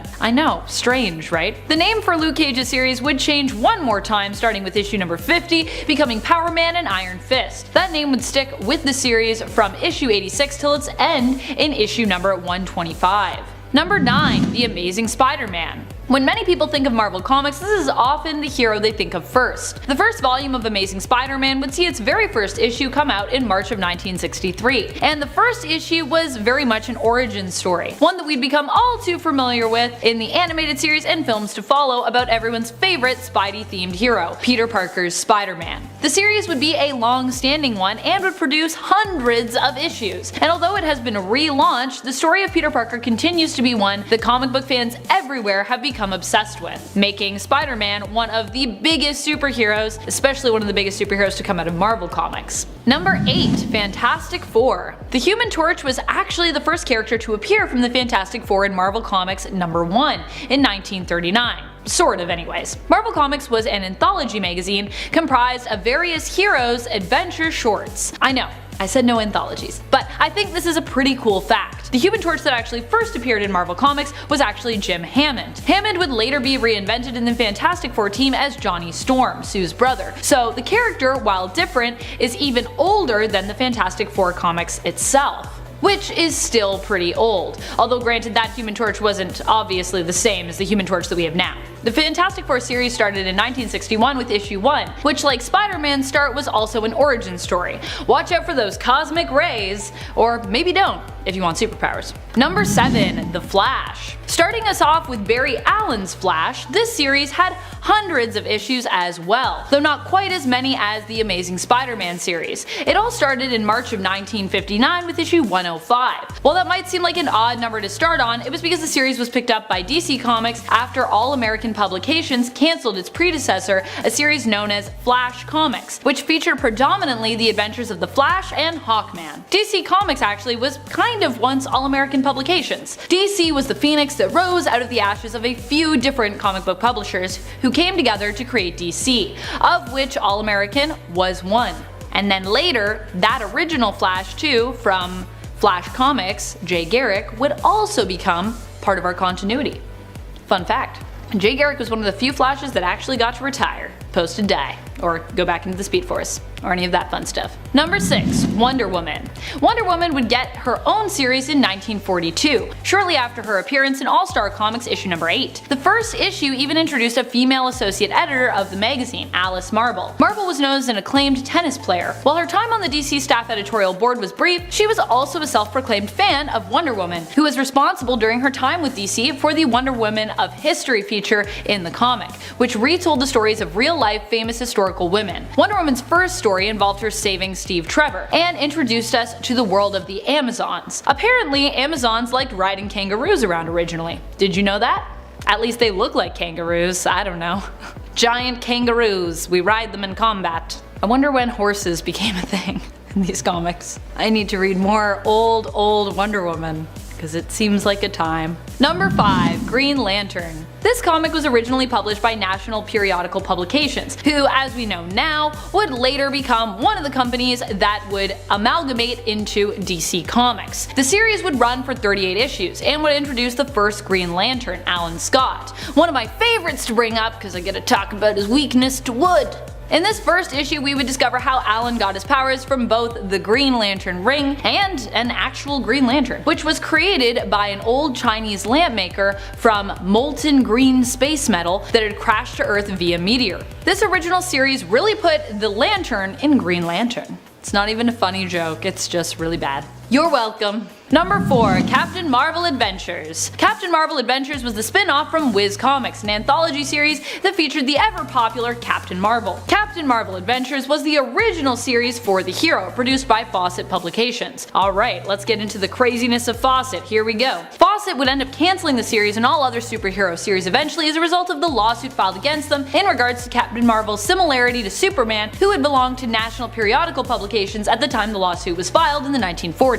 Still, Captain Marvel Adventures would go on to have 150 issues before it was cancelled in the 1950s. National Periodical Publication would later evolve and merge into the famous comic book publisher that we know today as DC Comics. And as Fawcett was closing up shop, DC would end up picking up the rights for Captain Marvel, aka Billy Batson, in the 1970s. Captain Marvel under DC would eventually evolve to become Shazam, originally the name of the magician who gave Billy his powers in his origin story in Whiz Comics. Although later that magician would have a different name, have no name, all sorts of crazy stuff. The name change happened after Marvel Comics sued DC for rights to the name in regards to their own separate Captain Marvel, who first appeared in the Marvel Superhero series in 1967. Oh, comic book characters and lawsuits. Woo! I hope that clarified some of that crazy lawsuit stuff for you, or made it more confusing. Either way, I hope you learned something. Number 3. Captain America Comics. Captain America was one of the first Marvel heroes to get his own series. Captain America Comics was the original name of the series, and its first issue came out in March of 1941. Unsurprisingly, the cover features Cap punching Hitler in the face, pretty much establishing what kind of hero Steve Rogers would be from day one. The kind of guy that likes to punch Nazis in the face. That's his thing. That was his thing anyways. Then he got frozen in some ice, then he woke up, did some other stuff.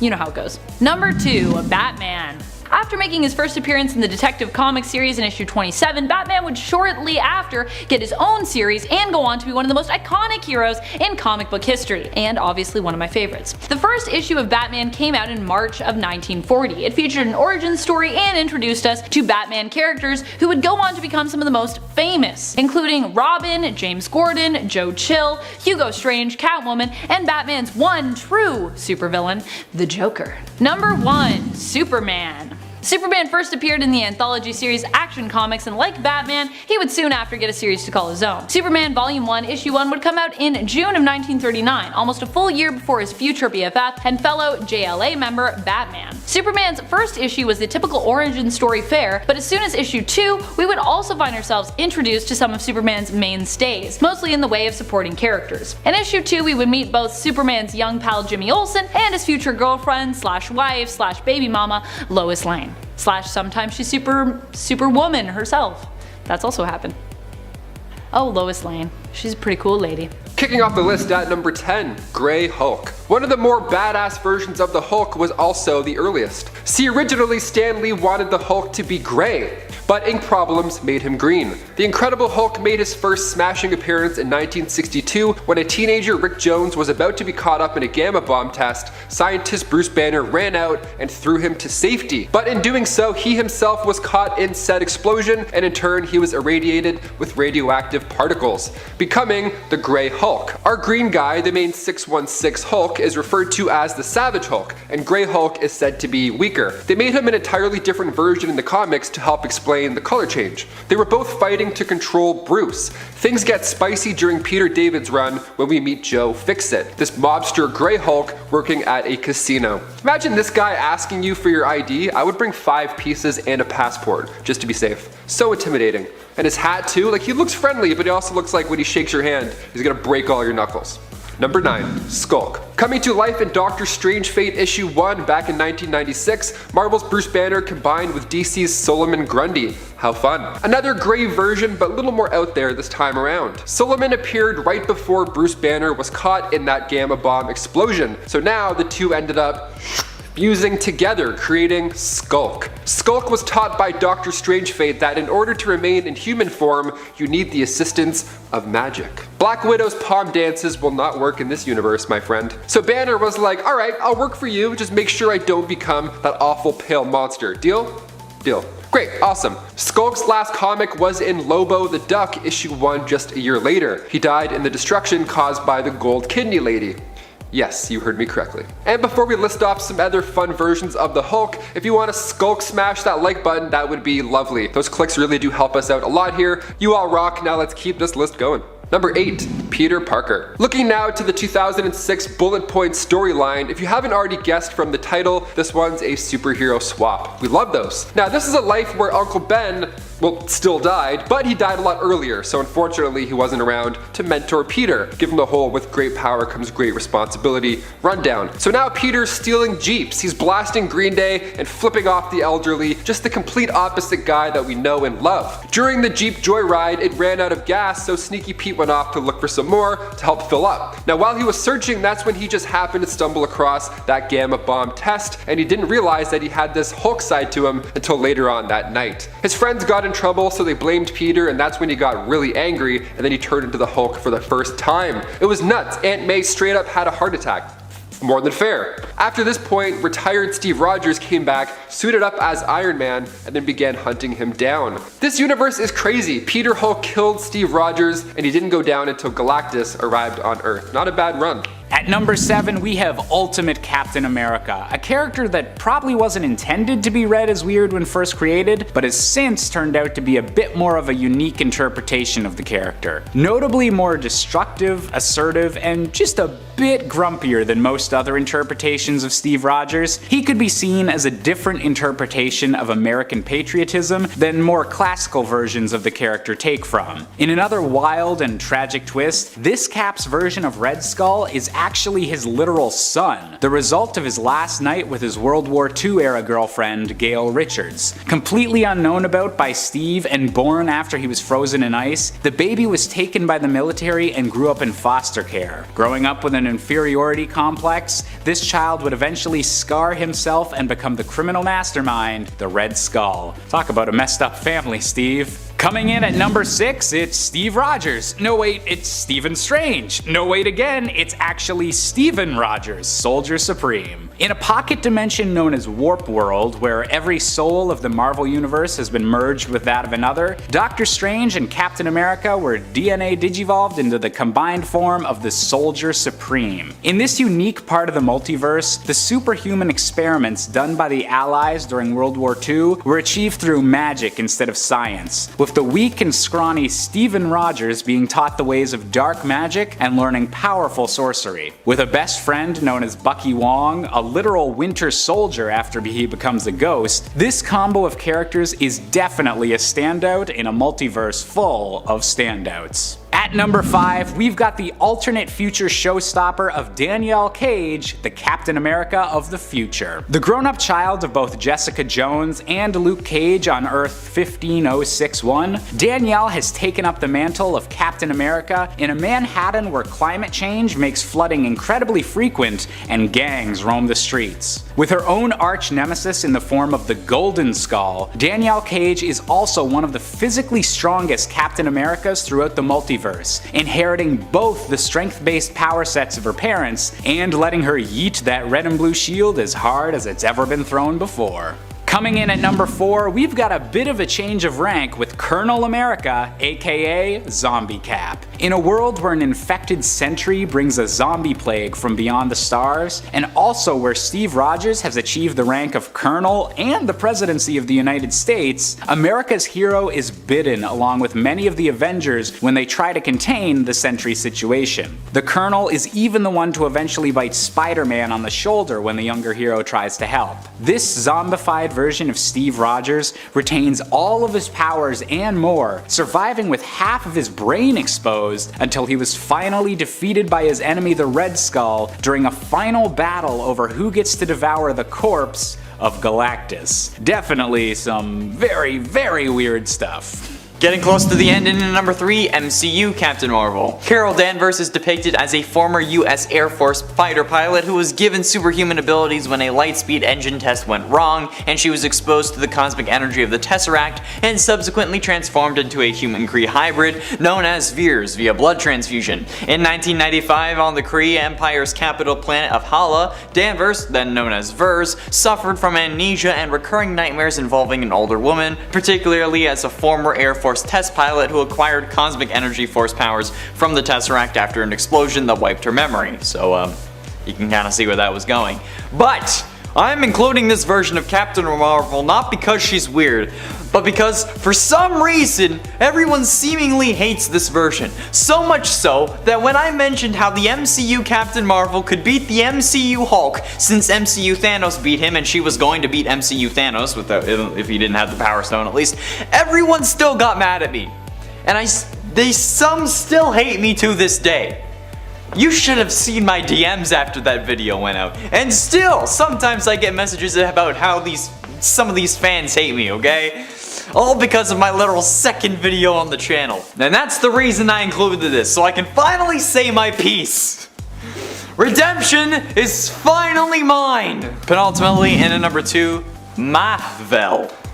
Marvel is the Captain Marvel of the Marvel Ultimate Earth, Earth 1610. For millennia, an ancient extraterrestrial race called the Kree have tracked and studied a mysterious planet-eating creature they called Galactus. Sounds like a Skyrim shout. The Supreme Intelligence restricted this knowledge to specially trained high-level Kree, fearing that if the true nature of Galactus became common knowledge, it would drive their race insane. Several years before Galactus was due to arrive in the Sol system, the Kree staged a covert observation mission on Earth, and Plus Commander Marvel underwent massive nanosurgery to appear human, going undercover as physicist Dr. Philip Lawson to investigate the human race. Growing fond of humans, Vel joined S.H.I.E.L.D.'s ACES program to speed up humanity's progress of the stars, helping to develop a zero-point energy source for manned spaceflight. On the day that the ACES-01 test article was going to be launched, the base was attacked by a Kree killform with orders for Vel to aid humanities no further. Refusing, Vel just obliterated the killform, but the effort left him powerless and he was captured by S.H.I.E.L.D. After questioning by General Nick Fury and Captain Carol Danvers, Vel briefed them, the Fantastic Four, Iron Man, and Thor regarding the existence of Galactus and, kind of updated them on the whole situation. Finally, in at number 1, Actor Marvel. The man who would one day be known as the Captain was an ordinary but slightly stupid human from Brooklyn. He spent his life frequenting bars and getting into fights. As a child, his alcoholic mother hung his teddy bear from a noose, so yeah, that would kind of mess you up. However, after gaining his powers and joining the anti-traitor group known as Next Wave, the Captain would want to change his name. While looking into using the name of Captain Marvel, he actually found out about someone totally different from the Captain Marvel of Earth 616 that we know. Instead, he learned about an adult film star who was using that name. Yes, you heard me right.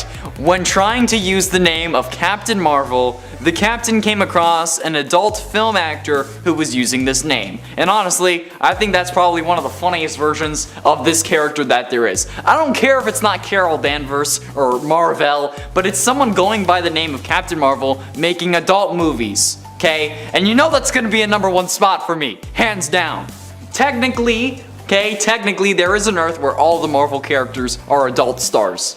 And the MCU is just one big adult film franchise, which I guess would make the Avengers movies giant. Number 10. Wolverine. Yes, Wolverine has been a member of the Avengers, but at this point, I mean, who hasn't? Between honorary membership and various teams, they've accepted many people. While Wolverine was a full-fledged member, he was one of the new Avengers who joined in 2005, and from there on in would find some form of affiliation, say such as with the Savage Avengers. Wolverine, aka James Howlett, is quite long-lived. He made it onto the list of oldest mutants as well. Wolverine was allegedly born in 1832 or 1886, depending upon which comic you're reading, because Wolverine's history shifts to the point that it's actually a bit of a joke. Some other publications clock him at over 200. The point is, he's old. He's older than Cap. So we have his mutant abilities to thank for this. They allow him to age at a slower pace than most people, thanks to his healing factor. His cells regenerate at a much faster rate, keeping them younger and healthier than the natural slow march of time. Number 9.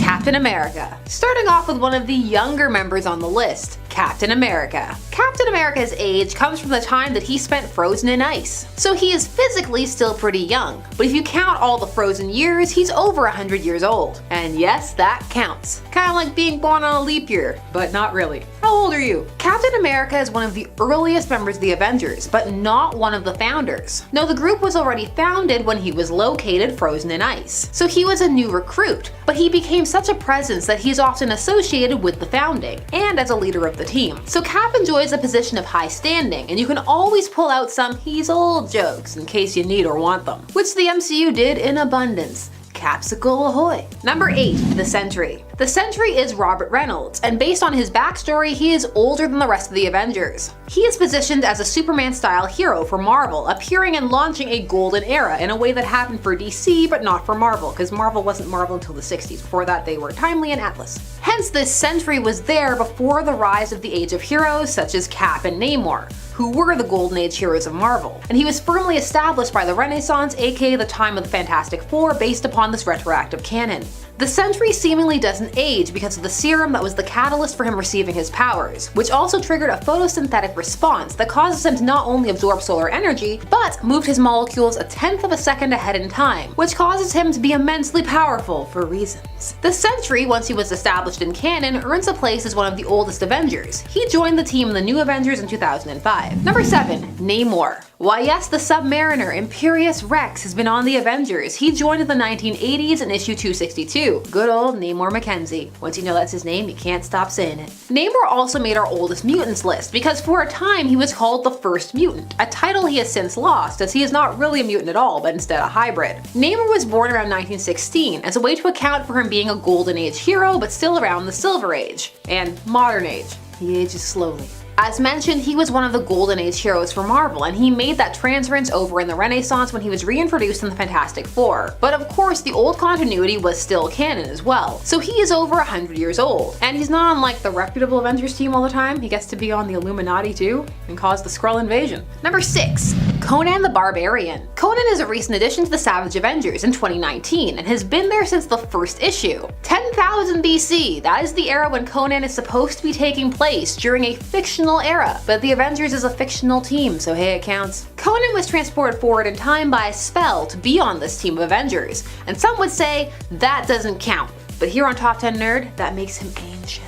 This isn't the only time Conan has been brought forward in the Marvel canon either. It usually happens in what-if stories. There's a story where he becomes a pimp, kinda. So you can have those fun culture shock moments. I mean, if him being a pimp is fun. Venom is also on this team of Avengers too. He's old. Well, the symbiote is. Number 5. Star Fox. Star Fox is a member of the Eternals, a race who is an offshoot of the evolutionary process that would create life on Earth. The Eternals are an extremely long-lived race who are viewed essentially as immortal. Star Fox is the brother of Thanos, and he was recruited to the Avengers in the 1980s. His first appearance as a member was in issue 243, but he was a member in training since issue 232. Eros, aka Star Fox, would be on the team without much fanfare until he was accused of sexual assault. Now, we've talked about this many times in this channel, and some of you are like, why do you keep bringing it up? Well, it's cause unless you were really tracking Star Fox, like you're a big Star Fox fan, that is the most significant thing to happen to him in many people's minds. And for some, that arc, he's never really recovered from it. Number 4, Gilgamesh, the Forgotten One. Let's continue on down this path of Eternals. He got to be on the Avengers at a time when the roster was nearly empty. He joined in Avengers issue number 300 in 1989. It was at this point that he properly took on the name Gilgamesh and updated his costume. He then also took the mantle of Monster Hunter. He would assist them firstly until it appeared to his death in 391, and then he would officially leave when his essence was bound to Olympus. Some people afraid he was on the team, which works because of his name, the Forgotten One.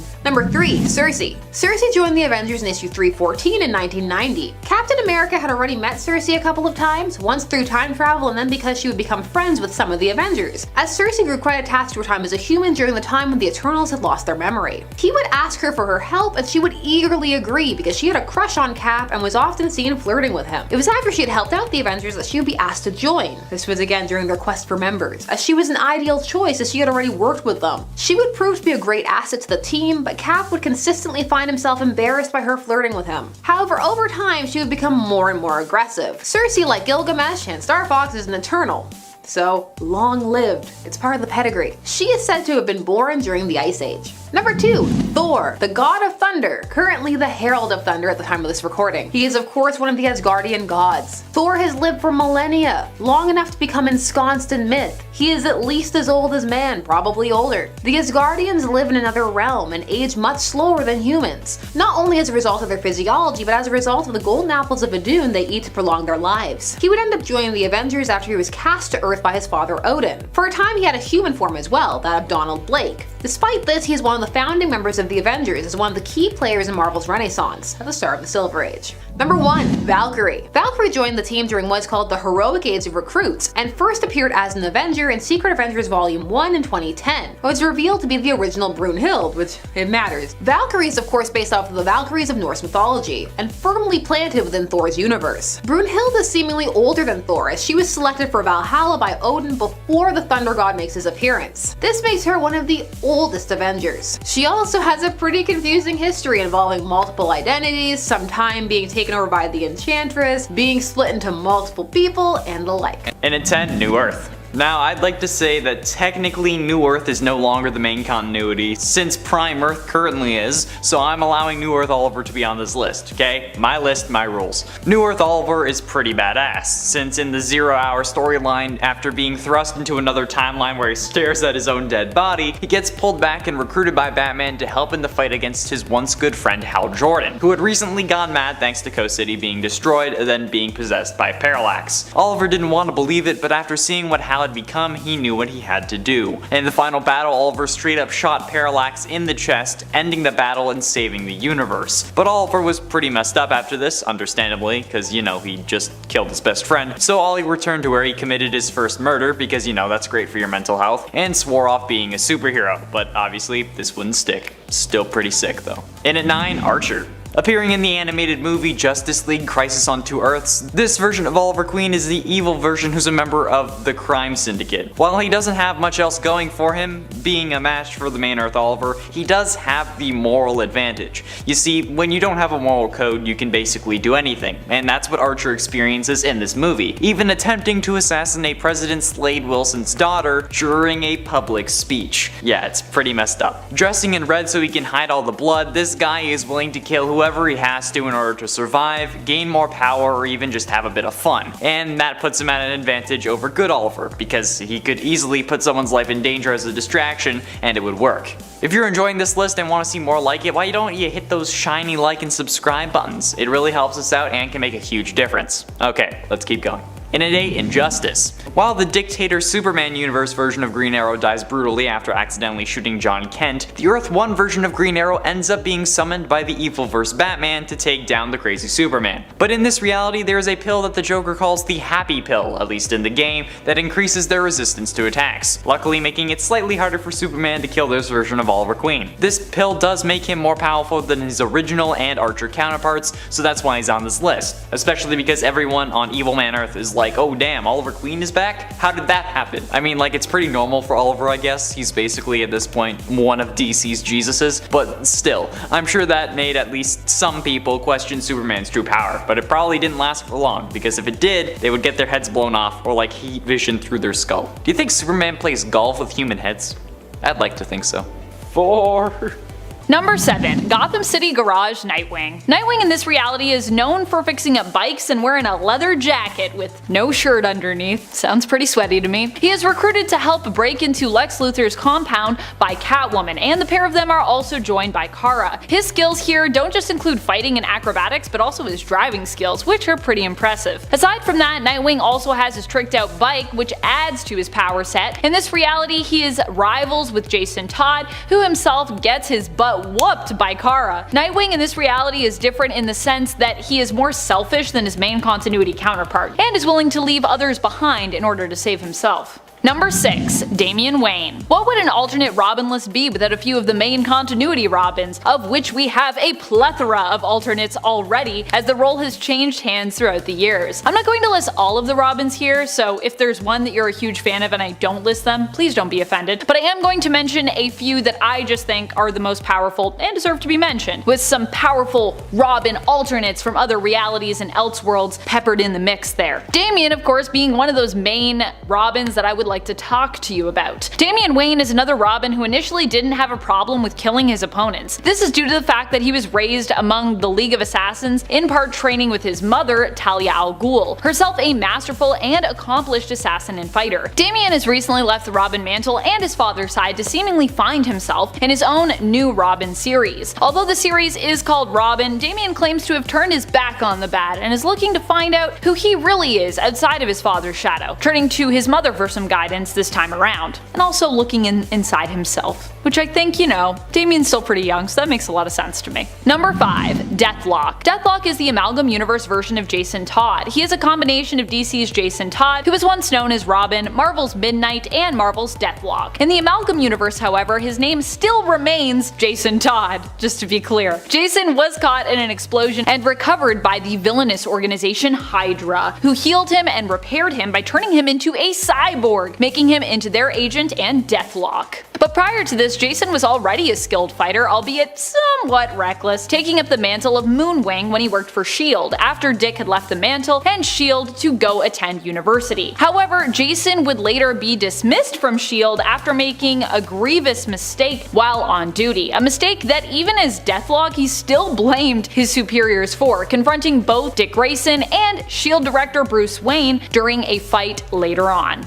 Number 4. Jason Todd. When it comes to Jason Todd, he is powerful because he doesn't often hold back and he doesn't really give up. While he may have trauma that sometimes can leave him vulnerable, his redefinition of the Bat Family moral code means that he's a touch more ruthless than your standard Robin. Okay, maybe a lot more ruthless. At least more ruthless after he left the mantle of Robin and became Red Hood. However, even during his time as Robin, Jason was a determined young man who, even when beaten, would never back down or give up in a fight. Currently, however, Jason is also a masterful sword fighter and weapons expert who is not afraid to kill those who get in his way, which is kind of what gives him an edge, I think, in comparison to some of the other Robins. Getting close to the end, and at number 3, Blackest Night. The Black Lantern Corps is a group of various dead superheroes and villains alike who are raised by Nekron and each given a Black Lantern ring. This ring grants them power over death, and these rings are powered by the Anti-Monitor, as he is present within the Black Lantern power battery. Those raised by the Black Lantern ring are in essence resurrected to where they were before, but with their minds warped to serve Nekron's purpose. Those with the ring have various powers, including a healing factor, aura recognition which allows them to see powerful emotions, energy spectrum assimilation which lets them extract the hearts of individuals they've slain and use their last feelings to charge the central battery and their ring by 0.01%, and they, much like zombies, can infect others by biting them.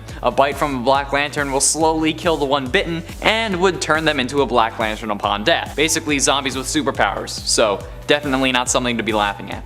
Penultimately, in at number 2, the Spectre. While I really wanted to put this at number 1, I knew at least a few of you would be mad at me for it, so here we are at number 2. The Arrowverse crossover event Crisis on Infinite Earths had been in the process of being set up for a while, with the previous Elseworlds crossover basically just being one big commercial for it, and the seasons of the shows leading up to it mostly revolved around what would happen. One of these main issues was Oliver Queen's death, which shockingly was carried out in the first part of the crossover. After bringing Oliver Queen back to life with a Lazarus pit on Earth 19, John Diggle, his daughter from the future Mia, and Constantine all travel to Purgatory to retrieve his soul. But when he was about to go back with them, Jim Corrigan arrives with a way for Oliver to save everyone. This turns Oliver into the Spectre, basically the most powerful being in the multiverse, or one of them at least, giving him the powers of God, allowing Oliver to reboot the universe with the help of the Paragons, and stopping the Anti-Monitor from securing the death of all Earths. He also ended up corrupting the Speed Force by empowering Barry, which resulted in the Speed Force dying for a time. This really should be number 1, but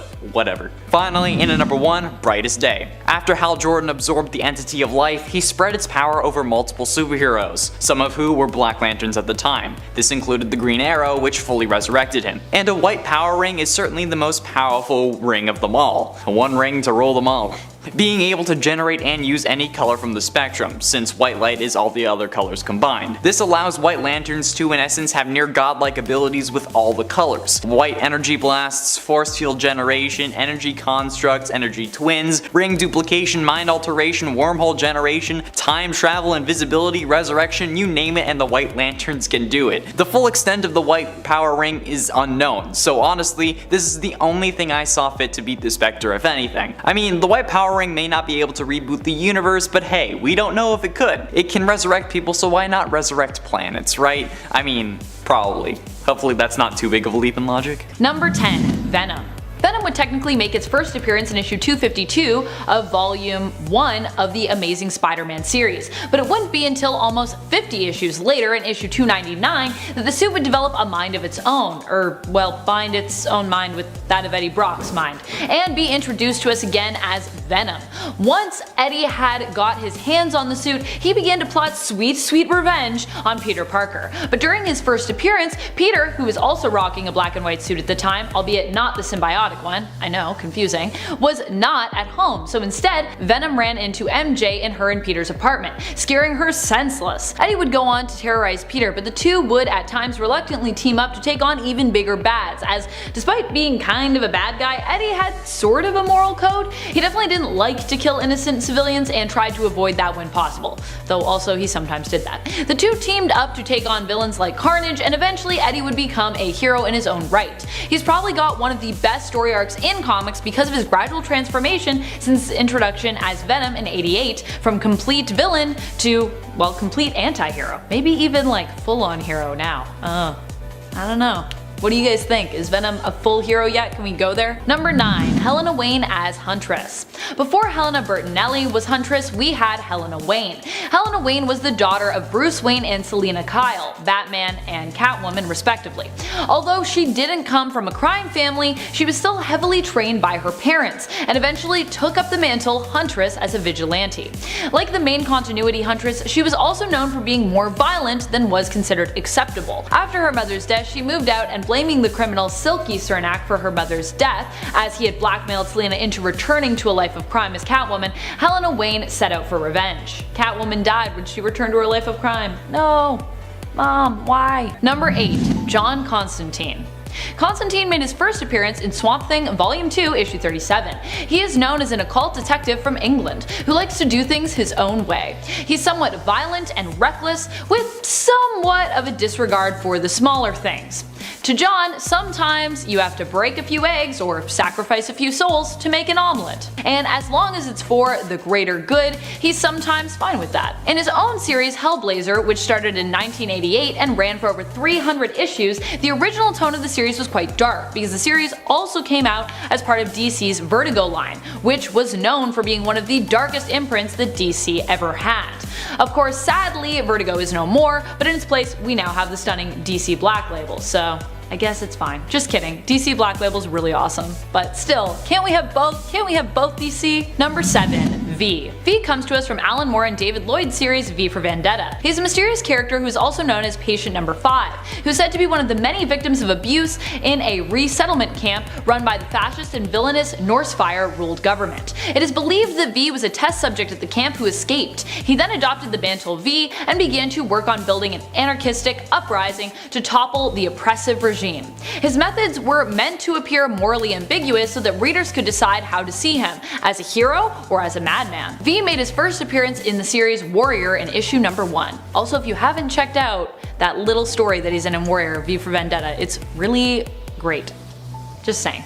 Also, the series is great. Number 6. Black Cat. Black Cat was first introduced in The Amazing Spider-Man Volume 1 issue 194 as a thief, and she continued to be that for quite a while, but she was also introduced as a love interest for Spider-Man at the same time, which she would also continue to be for some time.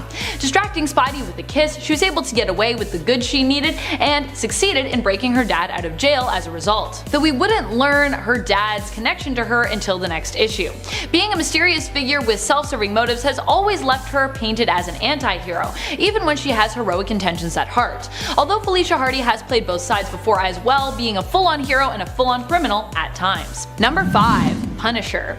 Probably one of the most iconic when it comes to the idea of what an anti-hero is. Frank Castle was also one of the first. It's likely because of him as well that the idea of seeking revenge became a somewhat dark one. The Punisher's main quest is to get vengeance, not just for himself, but for others whom he thinks deserve it. Originally, he turned to a life of vigilantism after the death of his family, who happened to be on a picnic at the wrong place, the wrong time, and were witnesses to something they shouldn't have been. As such, they were eliminated by the mob. Despite also being shot, Frank survived the attack, though the rest of his family died, and as a result, he swore revenge. He's also known for being an overly violent hero who fights with guns, which is something most heroes look down upon, preferring to use non-lethal force. The Punisher would achieve next-level anti-hero status when he also became the first anti-hero to kill the entire Marvel Universe in 1995, in Punisher Kills the Marvel Universe, paving the way for another popular anti-hero, Deadpool, to also do so years later. Of course, it would take Deadpool until the 2000s before that would even be a thing for him.